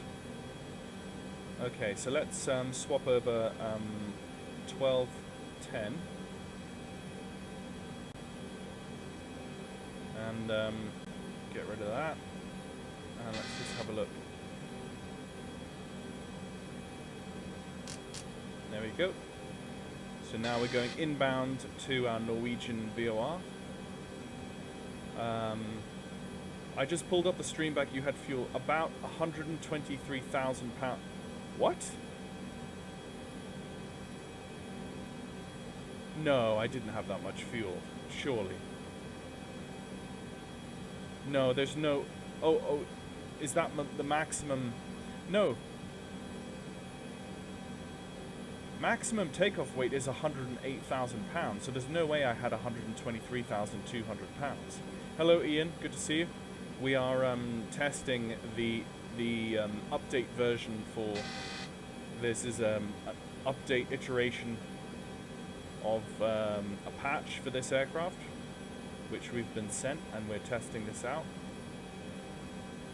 A lot has changed and a lot has been improved, but there are a few little gotchas that we still need to watch out for.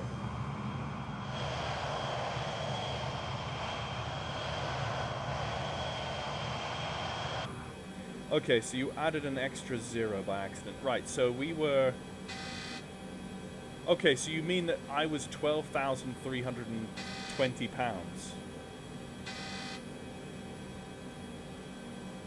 Which is still half of the fuel that...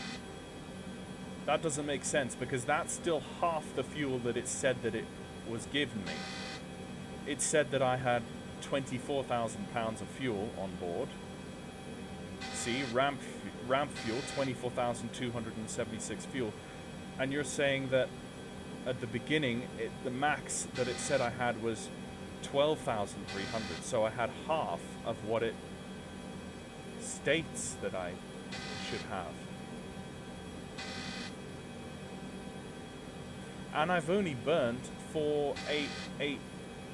I've burnt 8,600 pounds so far.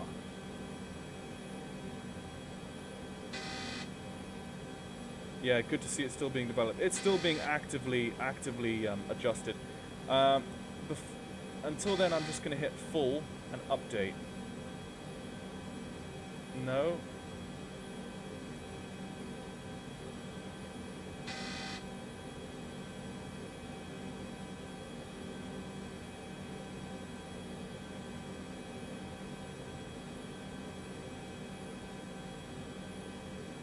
Yeah, this fuel situation is basically broken. You can't add fuel into it after you've taken off. You can't add in more fuel. You can only apparently change the passengers and the weights and balances, but not the fuel, which means we might genuinely just run out of fuel, which I really don't want to have happen.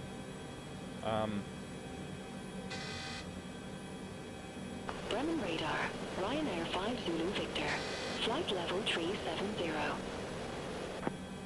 So I've got 3,400 pounds worth of fuel to figure out how to put more fuel in it. So,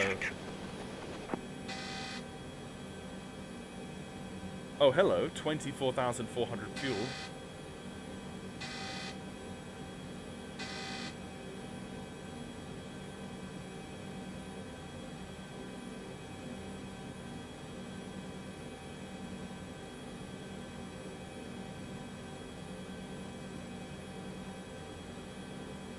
But that's still not changing. That's still not changing my fuel. Yeah, so fuel is now something that I think is a big issue. I need to test this more. Yes, that is correct, Ian. But it never gave me the. So that is correct. I agree with that, Ian. But the issue is that I've just realized that on the scratch pad, it says that I had the fuel loaded on the ramp. You see here, ramp fuel, 24,000 pounds, 276, and it's confirmed up here as well. But I never had, in my total fuel quantity, I never had that. I only had about half of that, and I've burnt I've burnt about just over 9,000 pounds of fuel so far, which means I'm going to run out of fuel because I can't add any more in. So, hang on.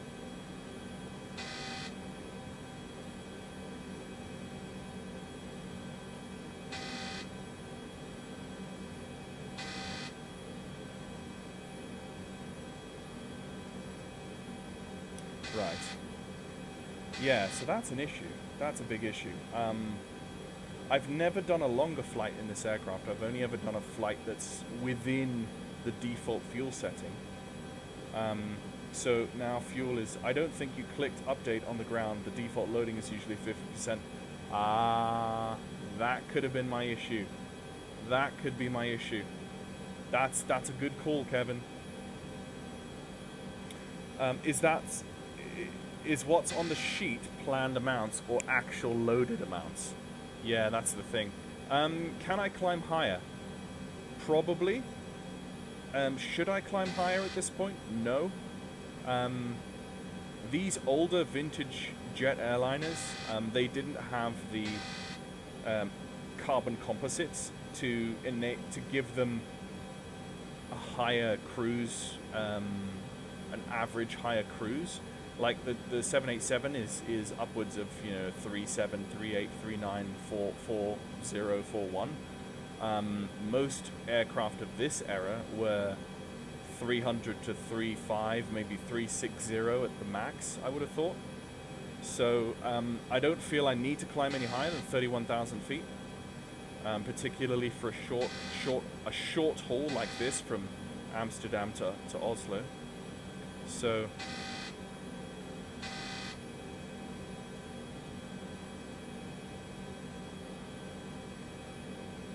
Okay, I'm gonna pull the engines back. Actually, I'm gonna try and save some fuel here.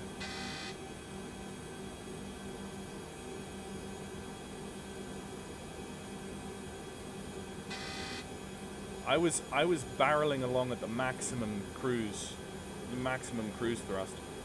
I'm gonna just pull that back and. Maybe I should have done that all along.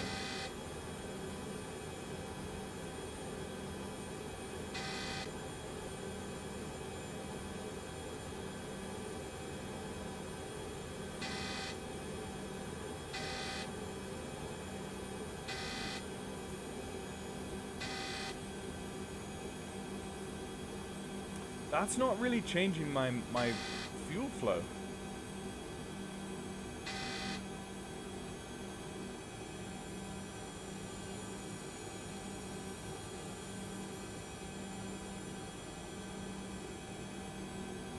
Okay, I'm gonna be down in a very few minutes, 3 minutes here. I'm gonna have to just find an airport to land at.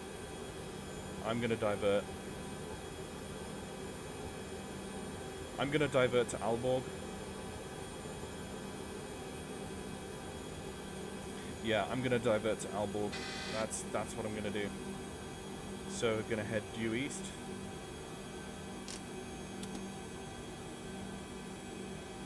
So what we're going to do is we're going to get on the ground, and then I'm going to fiddle around with the fuel quantities. Right, there we go, and I'm going to begin descending.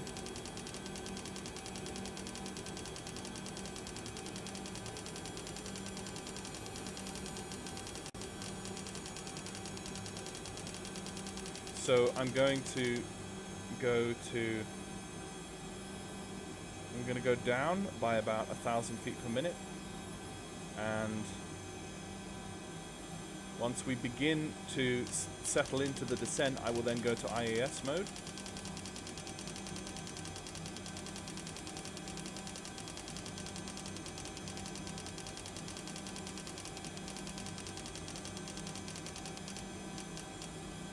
There we go, let's go IAS. And now let's just pull out the power. And the aircraft will begin descending to keep the speed at Mach 0.75. And the more power that I pull out of the engines, the steeper I will descend. And actually, I need to descend very steeply in between here and Aalborg, so I'm happy just to... Right, now I'm going to reset the pressurization.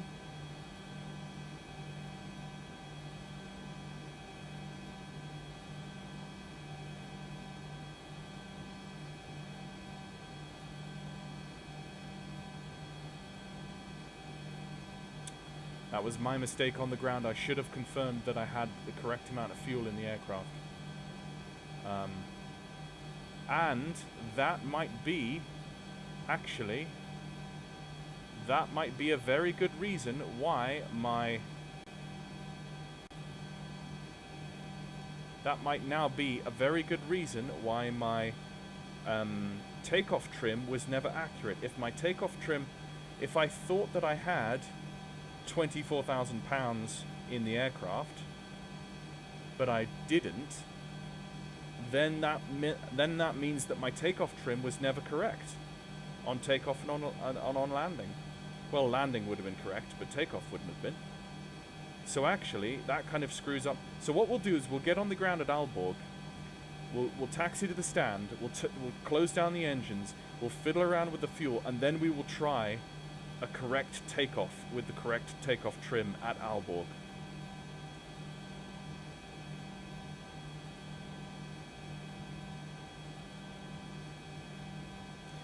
Bremen radar, this is KLM 810. We need to divert to Aalborg airfield because of a fuel situation.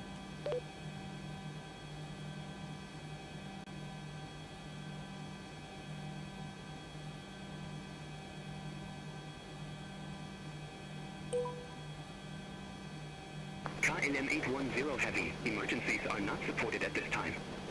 Unable. Yeah, okay, so this live stream's just gone. I'm just going to get rid of Beyond ATC. This live stream at this point has just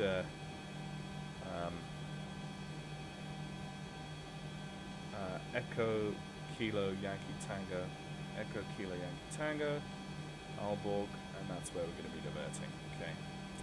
Yeah, no, this is an interesting live stream. We're all learning here, so yes, actually, that's a good point. Your question, Listener, if I put Squawk 7700, it wouldn't like that. As you just heard, I tried to declare a diversion. It said it's not supported at this time, so.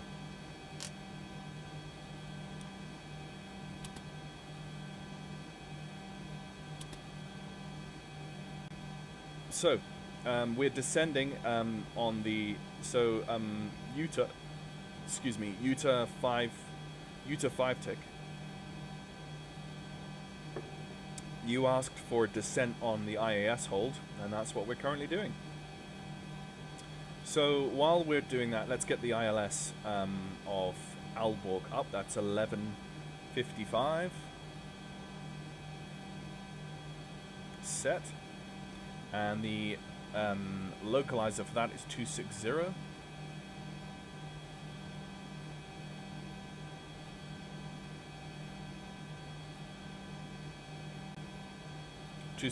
Set.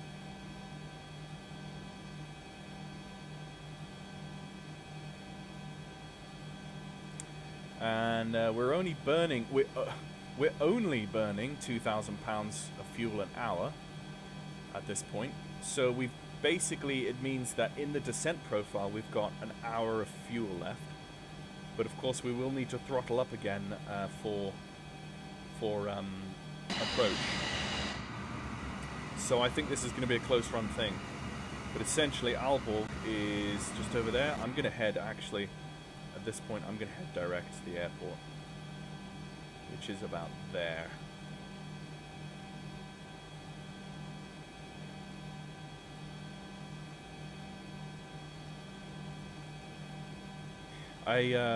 I just did a check in the current version. You do need to click update on the ground to get it to load the aircraft. Something to keep in mind for the next time.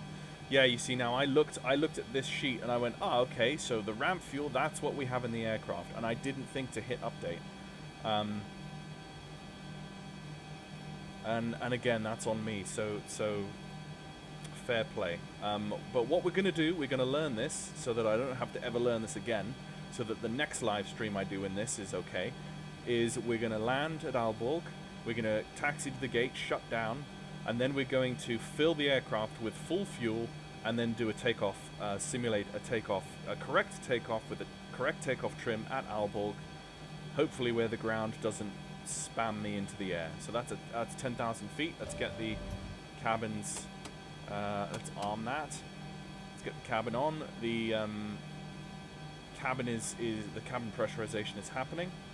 So let's go to the descent checklist. Ignition needs to be on. Pressurization has been set and checked. The EPR bugs have been set. So the EPR bugs, I'm just going to leave them where they are at this point. I don't really know how the EPR bugs work for a descent and an approach, but I think it's the maximum continuous thrust. Maximum continuous thrust is essentially what you would ever use on an approach, and that's about 1.95. So we'll just set 1.95. Set.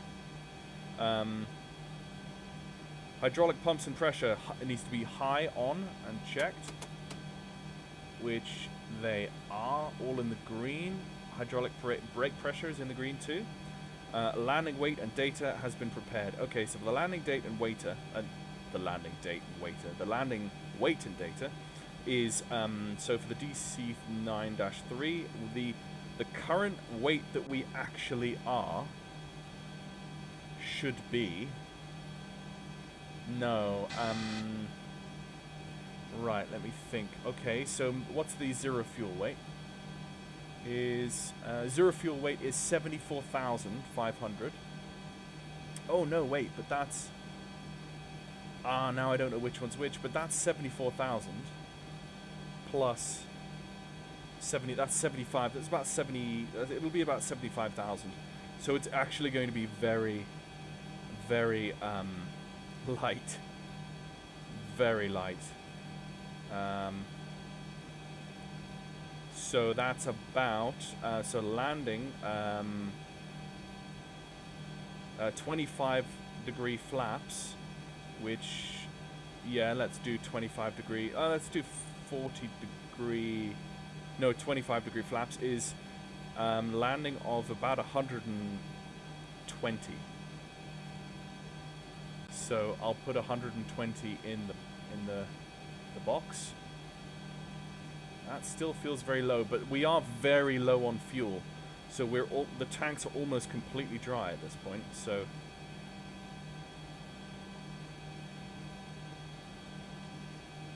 I don't think we could. Okay, now we're getting a bit close to the ground. Let's go back to this heading mode.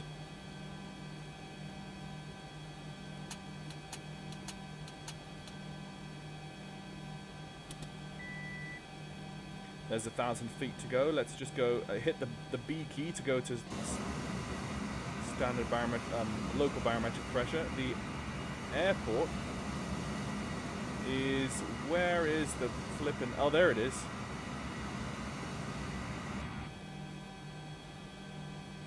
Okay, we've got 1,700 pounds of fuel.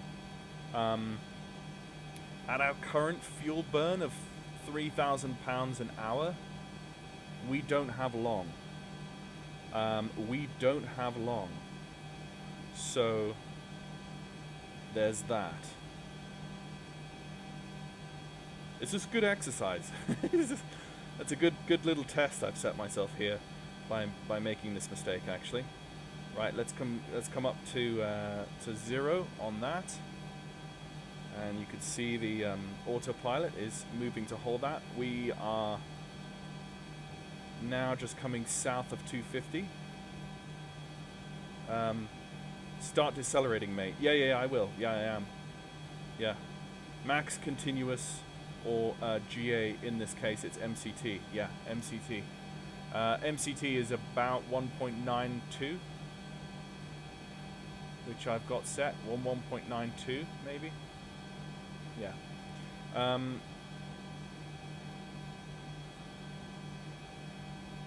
If you left the word emergency out of the call, or just ask to refile to you know what, I'm going to worry about that later.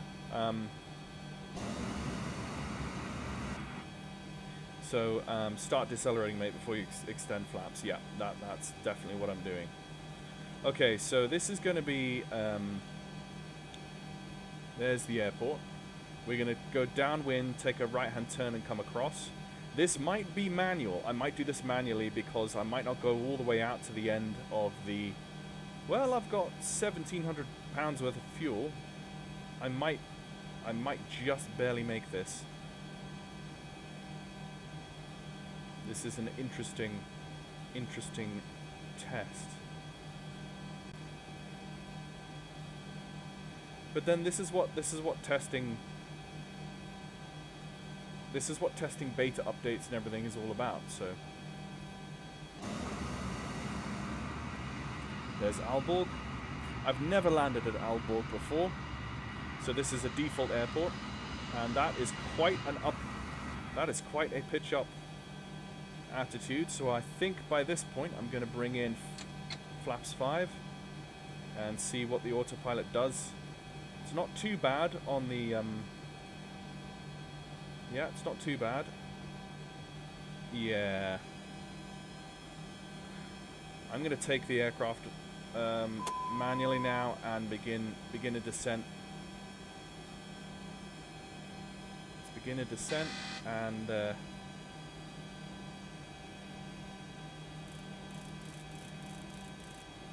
give myself 200 feet on the decision height.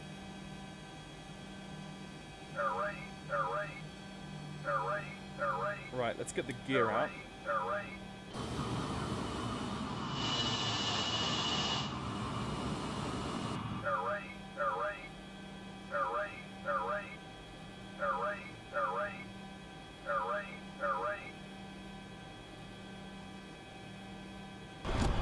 Okay, let's get the gear out.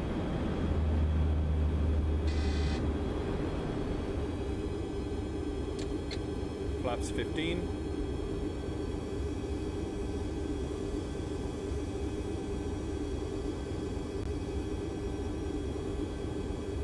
£1,400 of fuel. 170 knots. There's the glide slope. Let's start making our turn. And let's go flaps 25.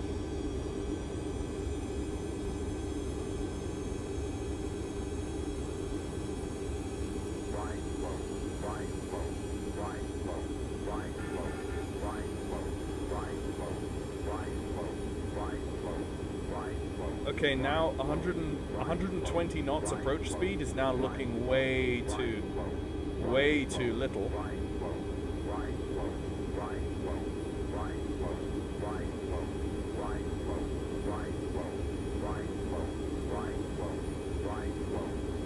Not going to go below 1,000 feet until I start to see the glide slope. Yeah. 1,200 pounds of fuel.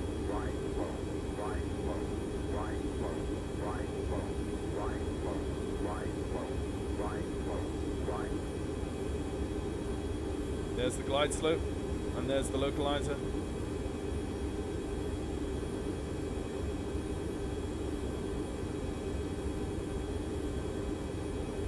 Okay, there's the runway, visual on the runway.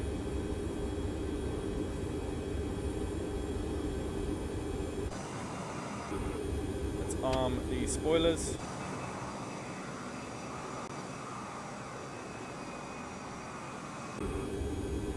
Oh, there's 2 runways. Okay. Glide is good. Localize is good.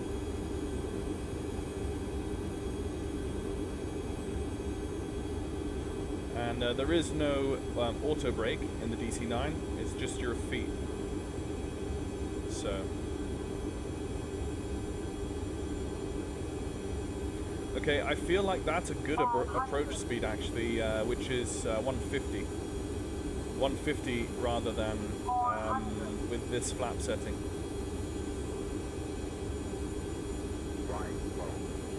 It's okay, I'm visual now. 300, 100 to go to decision height. This is going to be a continue. Minimum. I'm under 1,000 pounds of fuel. Continue.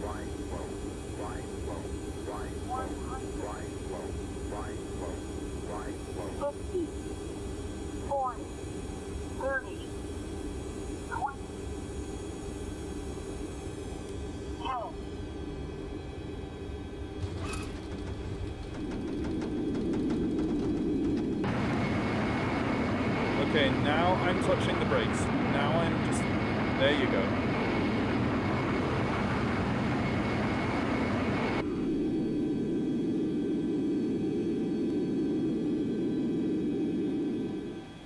So, and you have to bring this back manually, which is a bit annoying, but... So, when you put the mains down, the nose holds its attitude of its own accord pretty much. And all it takes just to gently bring that nose down to a 3-point landing is just to start tapping the brakes. So I think that's quite good the way that is now. Have they reduced how sensitive it is when hand flying?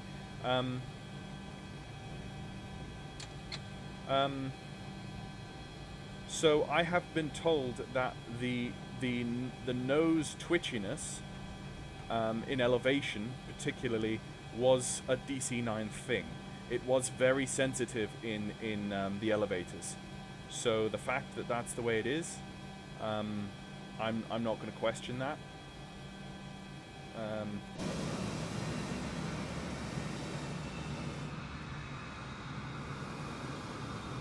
I think this is the right way to go.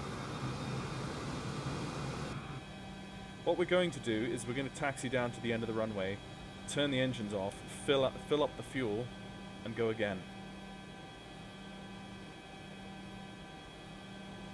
So we've got 800 pounds of fuel left. I'm guessing taxiing back on this this secondary runway is what you would do here.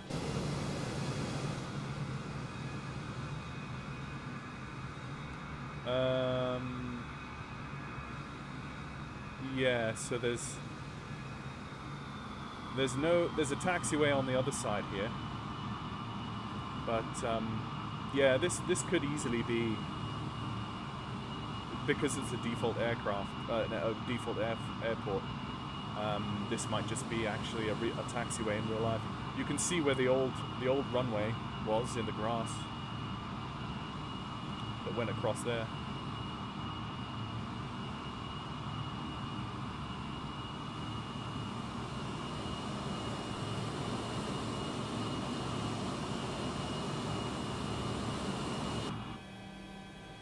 Okay.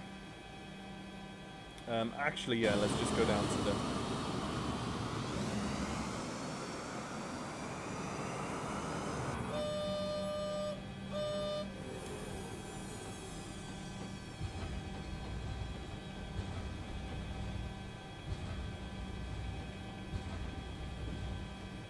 Really, Kevin? That's interesting.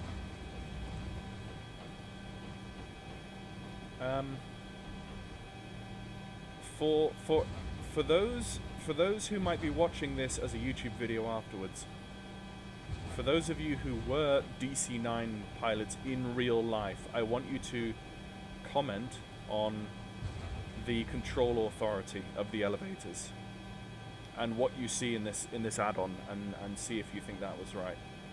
Thanks. Okay. Right. So let's just pull on and get this set up.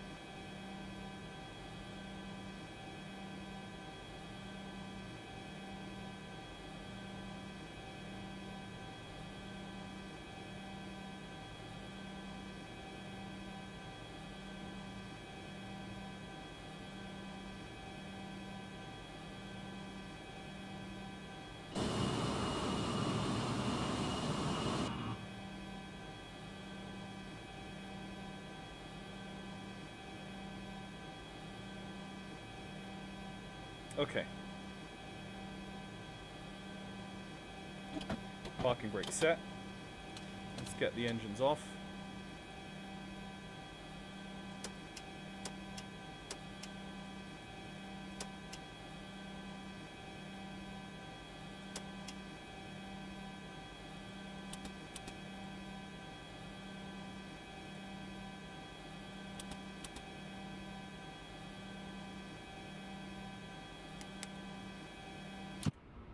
Okay, so the engines are off.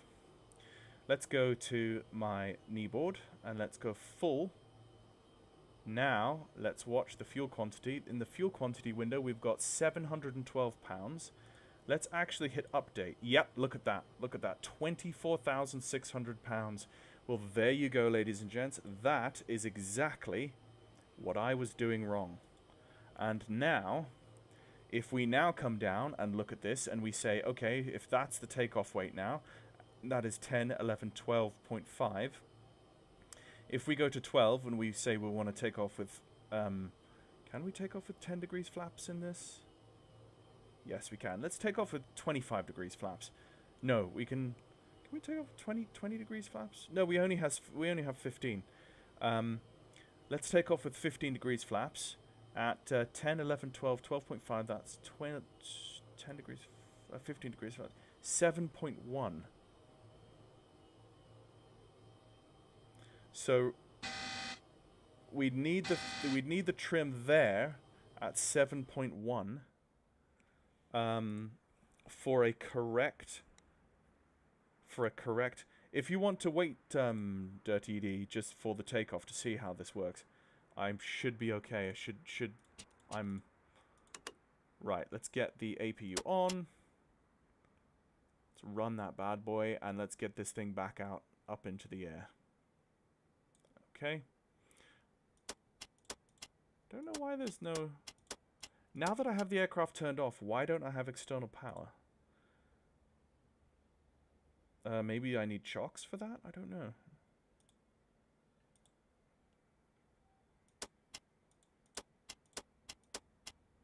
I don't know why we don't have external power. Okay, there's the APU.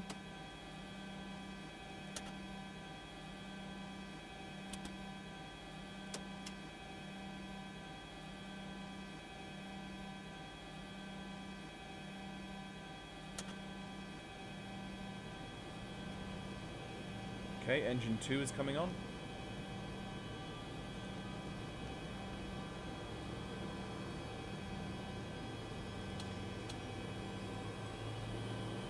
Yeah, hitting that update button. 24,600 pounds of fuel. I should have known it. I should have known it.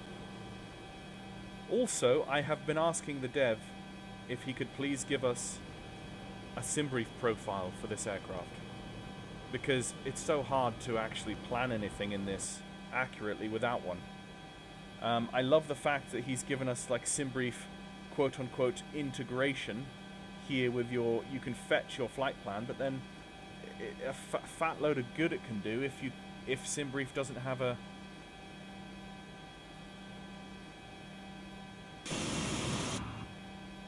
If SimBrief doesn't have a... SimBrief profile to use. Okay, engine 1.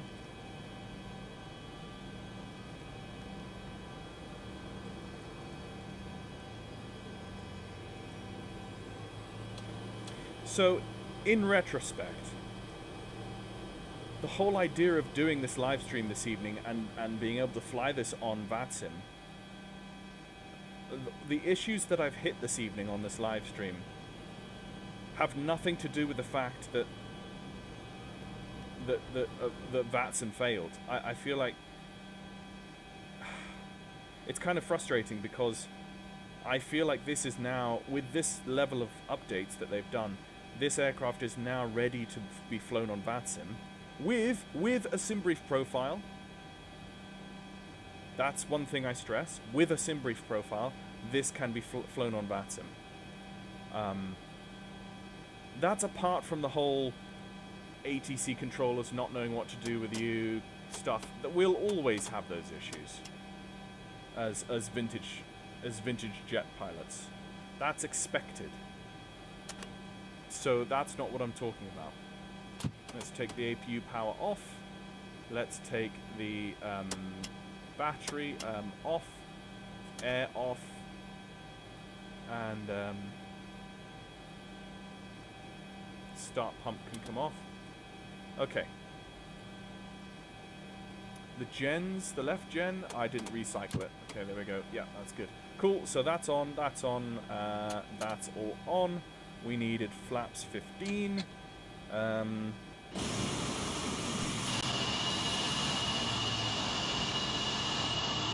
Okay, moment of truth. Here we go. Why are we doing that?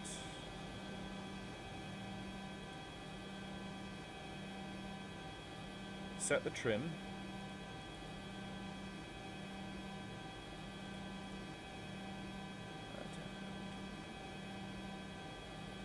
7.1, yeah. Clocks. Screw the clocks. I don't know what the... Oh, chocks. Oh, chocks. No. I took the chocks off. Chocks off, you see?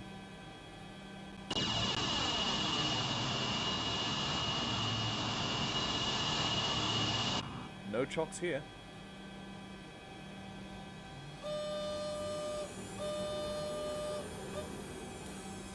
Oh! Parking brake, lol. Okay, flex temp. 1.9, that's about 1.976. I'll go up to 1.96 for the flex temp. Flex takeoff. Okay, so parking brake off. Let's hold the brakes and let's get the EPR set correctly.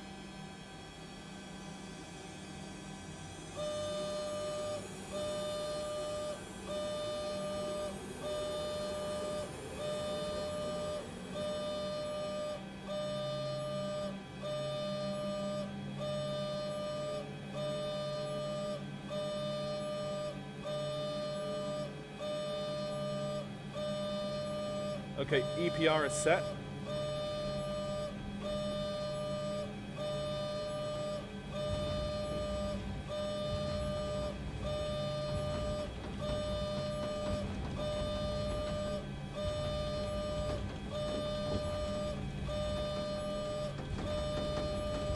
Actually, the nose is still trying to take off. Yeah, the nose is taking off of its own accord.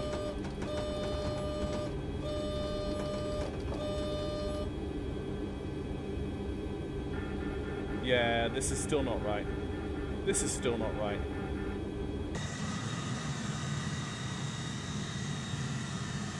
This is so still not right.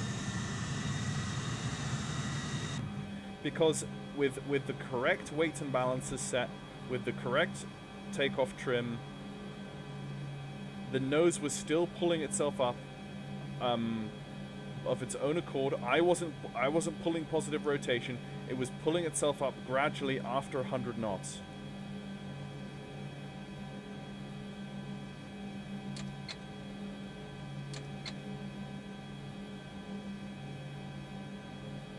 Don't sink. Don't sink.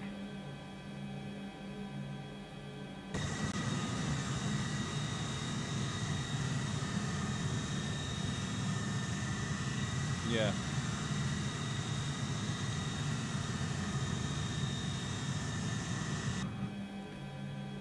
Yeah, but the problem is that the nose feels like it wants to take off, and so you think, oh, it must be ready to rotate because the nose is coming up, and then you rotate too early, and then you get a stall warning horn like I just did on after rotation. So it still doesn't feel right.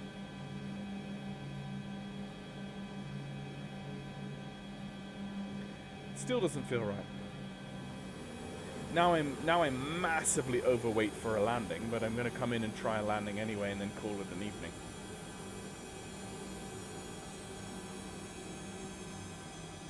But at least I've solved my stupid fuel situation that I had. But that still doesn't change the takeoff profile. You know, based on this system of finding your takeoff trim, you set your takeoff trim, which for me was about 7.1, and the nose still starts to pull itself up off the ground just after 100 knots indicated. I just, what's going on? Like, I need real DC-9 pilots to tell me what the takeoff roll was like. You know? Because, I mean, the dev said that they did tune it, and to their credit, they did. It was better than before he started updating things, but still, I feel like it needs a lot of work on that. Takeoff roll with the yoke pushed forward till rotate speed. I haven't flown the MD-80s in sim for a decade or more. Well, this is the thing, Alisanor. I had neutral stick input on that roll. I didn't push the nose. I wasn't holding the nose down. I was just my stick was completely neutral in order to see what the aircraft was going to do. And maybe it does just take the correct technique. Maybe the correct technique is holding the nose down on the ground until your rotate speed and then rotating. I think that's what I'm going to do, actually. Yeah, that's right. Yes, Kevin. Right, I'm going to come in for a landing, and I'm going to try that takeoff one more time.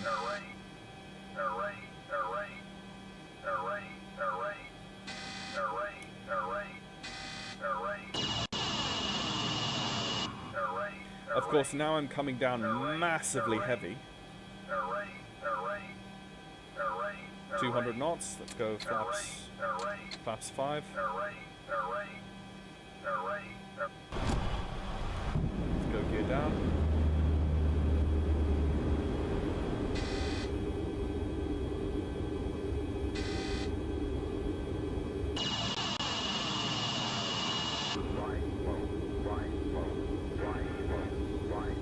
Still warning.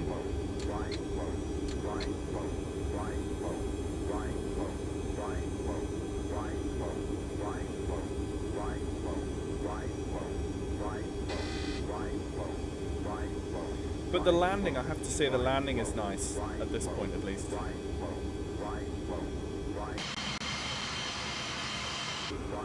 What I'll do is when I touch the mains down, I'll immediately go to the external camera and show you... Oh, yeah, we don't want that.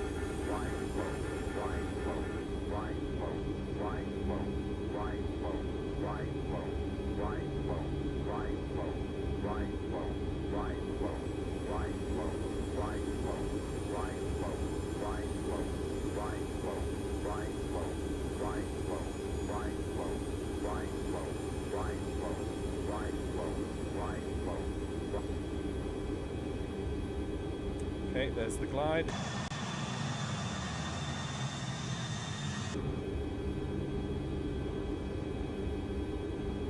Okay, let the nose come down.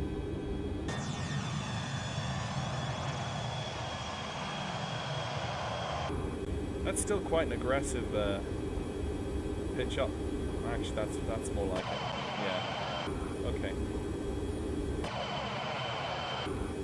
500. Okay, we're way too fast now. 400. 300. Minimum.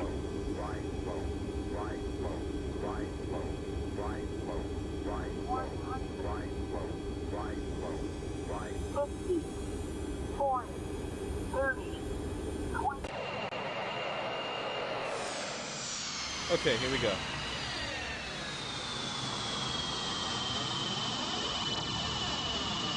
Hands off. Reverses. Even with full reverses, the nose is not coming down. Now I press the brakes. There you go.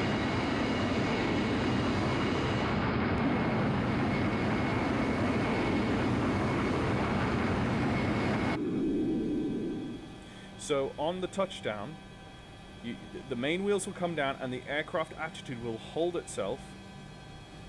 Even when you bring full reverse thrust on, the aircraft's nose will still hold off the runway. What you need to do as soon as those main wheels touch, you just smoothly introduce brakes. And those main wheel gears, as the brakes come on, it will just nicely, gently bring the nose down. That's my technique. So, but yes, I mean, when you watch that, Elsinore, it does feel like that's not what an aircraft should do.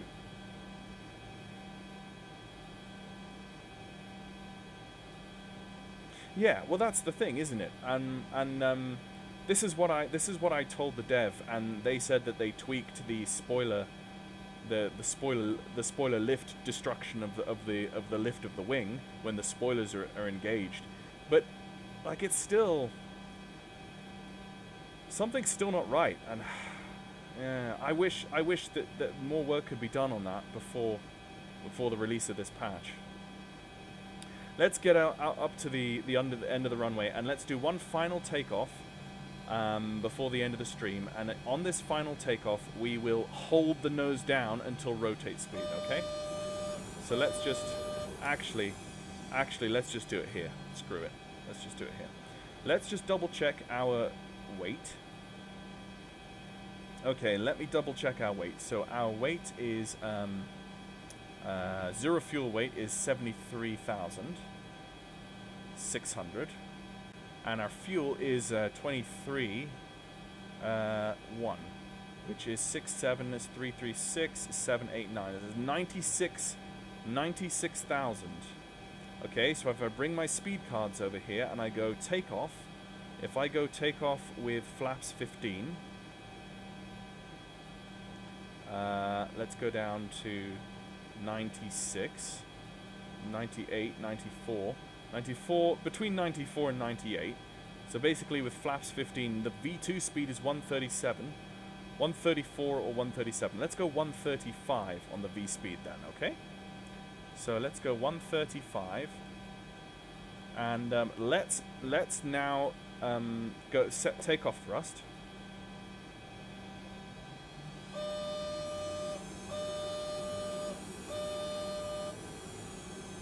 I do not know what that is. Is that? No. I'm just going to ignore that. Flaps 15. Let's set our power. Power set. Brakes off. Let's roll, and let's hold the nose down this time. Okay. Let's watch. Positive nose forward pressure until we hit our trim. Yes. 7.1.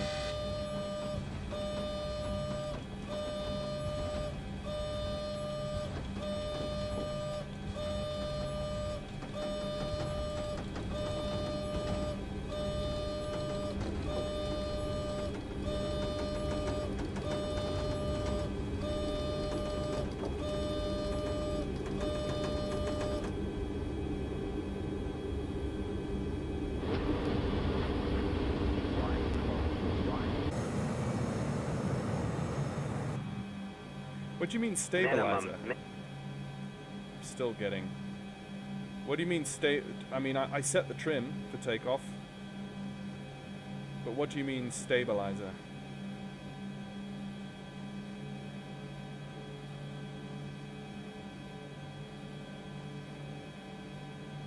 Oh. Yaw damper? Maybe it was the yaw damper?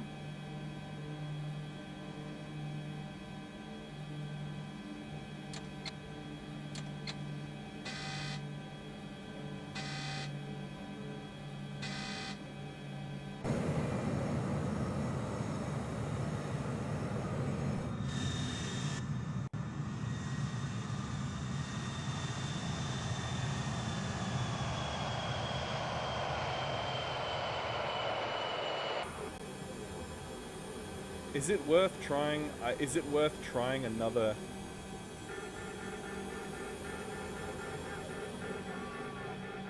Don't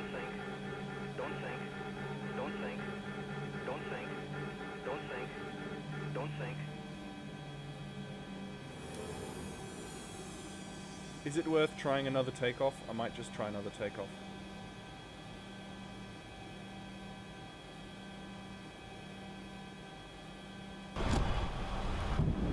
No, but the thing is the trim can't be in the green band. That's what I was just finding out this morning.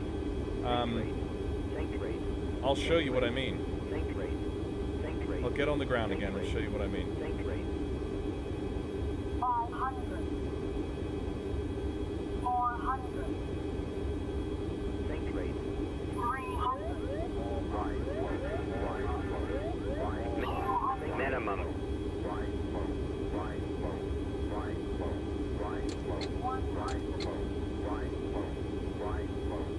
50, 40, 30, 20, 10.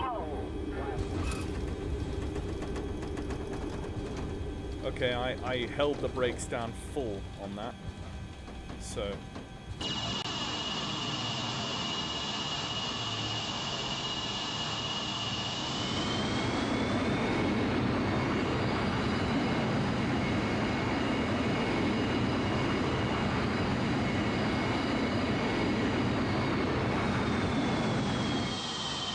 okay. So, one last try. Arm these. Trim wasn't in the green band. Okay, so here you go. Look, so let's calculate our weight.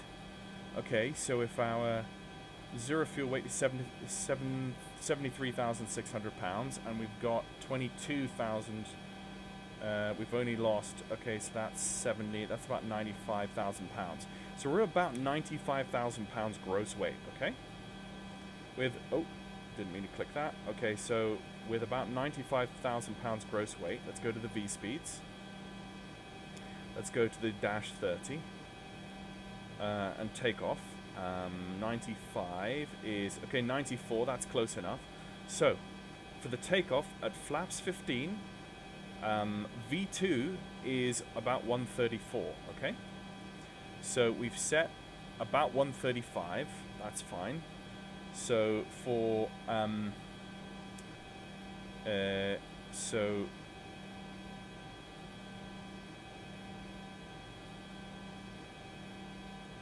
okay, actually, no, I can hit update on the ground. So that's updated now. So the takeoff weight, if I go down these horizontal lines, this is 10, this is 11, this is 12, so it's about 12 and a half, right? So you come along to this top row, the flap setting, you look at 12, and you go down and you say, if I want to take off with flaps 15, I currently will need trim of 7.1. If I look over at my trim, I have to set trim of 7.1. You cannot, with this current weight configuration, you cannot have any trim setting that's inside the green band.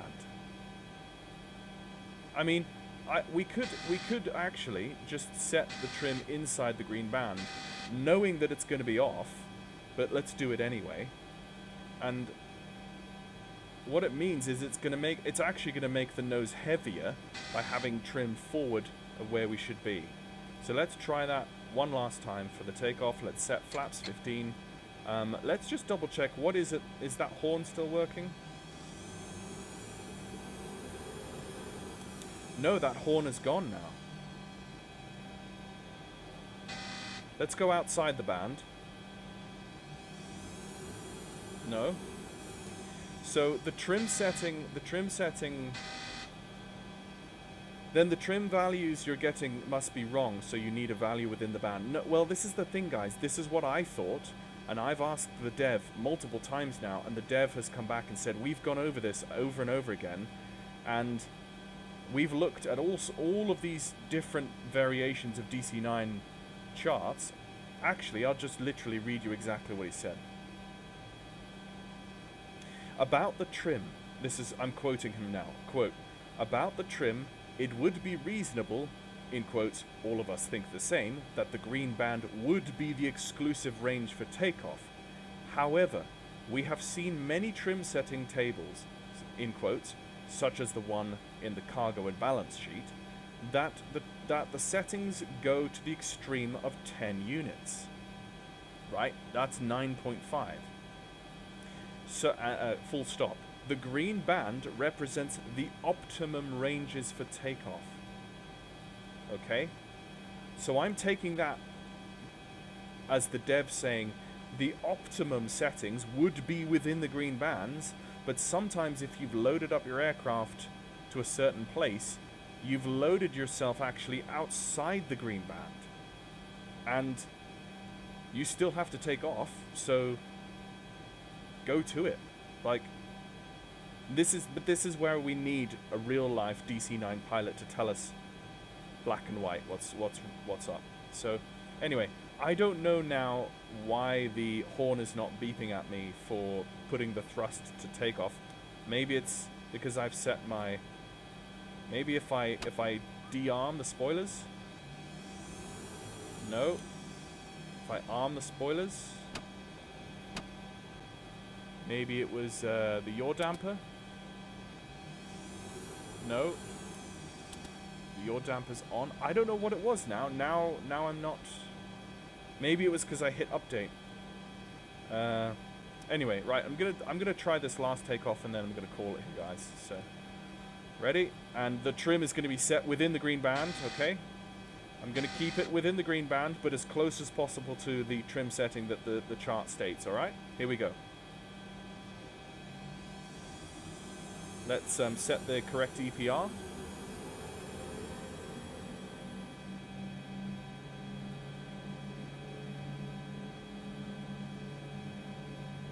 Okay, I'm going to call that correct.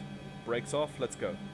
And let's watch. I'm going to try and hold that nose down again until 135 knots and see how she feels.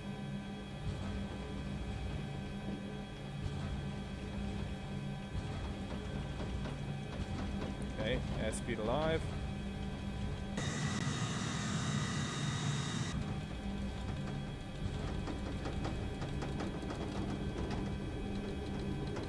The nose is still wanting to lift off at north of 120 knots. There we go, so that's rotate speed. And I'm still getting a stall warning horn as I'm pulling up the nose.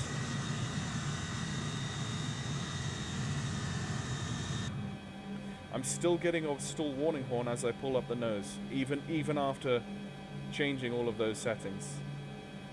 So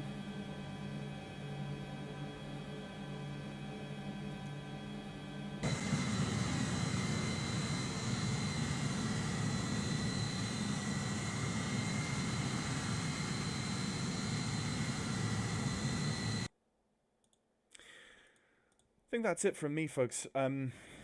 Thanks very much, guys, for watching. I think what started out as a stream where I was trying to do everything to the book and fly on VATSIM, it very quickly went haywire. But it turned into an interesting live stream where we're continuing just to test what's going on, and that's really helpful for me, and hopefully helpful for you guys to see in what state this this patch candidate is, because when this patch drops, this is what everyone is going to have. So I want to know exactly what's going on, and you guys want to know exactly what's going on, and hopefully you guys in your feedback and in my feedback are able to bring the aircraft to a better state. So I'm gonna feedback those things. There were a couple of switches that weren't quite working as they intended. The HSI, the DME readout on the HSI is good now. That's great. There are a couple of things that are like, yep, okay, good, right there. Bug fixed. These things are being done. I think we just need some real life DC-9 pilots to just weigh in on the takeoff profile and the landing profile and how that nose is lifting off the ground at different speeds, and I mean, I don't think I've done one rotation in this aircraft all evening where I haven't had a stall warning horn blare at me as I rotate the aircraft, even though I'm rotating at V2 with the correct flap setting, at the correct weights, at the correct everything. As far as I'm aware, I'm still getting stall warning horns. The nose is still wanting to come off the runway, and it's kind of just still not right. So it still needs work, I think. And that's, I think, where I'm going to leave it. And I'm going to drink something and save my voice for another day. So thanks for those guys who have stuck in the stream and who have contributed to the chat here so that we can kind of get some sort of idea of what's going on. I'd love to see what materials the devs are working with. If the takeoff config horn goes off with the trim is outside the band. No, you see, I tried that, Kevin. I put the trim inside the band, put the throttles up, there was no horn, and then I put the trim outside the green band, put the throttles up, there was still no horn. The only thing that stopped the horn was whenever I went to here and hit update while I was on the ground. I think that must have reset something that I don't know, but I just need to fly this a bit more and continue to try to refine and figure out what's going on. I don't really like the scratches on the glass. It's a bit too much. That needs to be toned down, so I'm going to say that as well. Scratches on glass need to be toned down. Okay, ladies and gents, I don't think any ladies ever have watched any YouTube video I have ever made, but I say it anyway because I'm English. Right, guys, thank you very much for watching.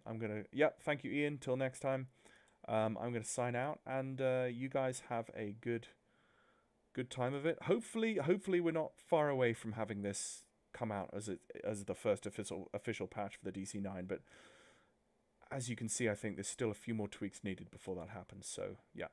Anyway, I'm going to call it there, and have a good evening.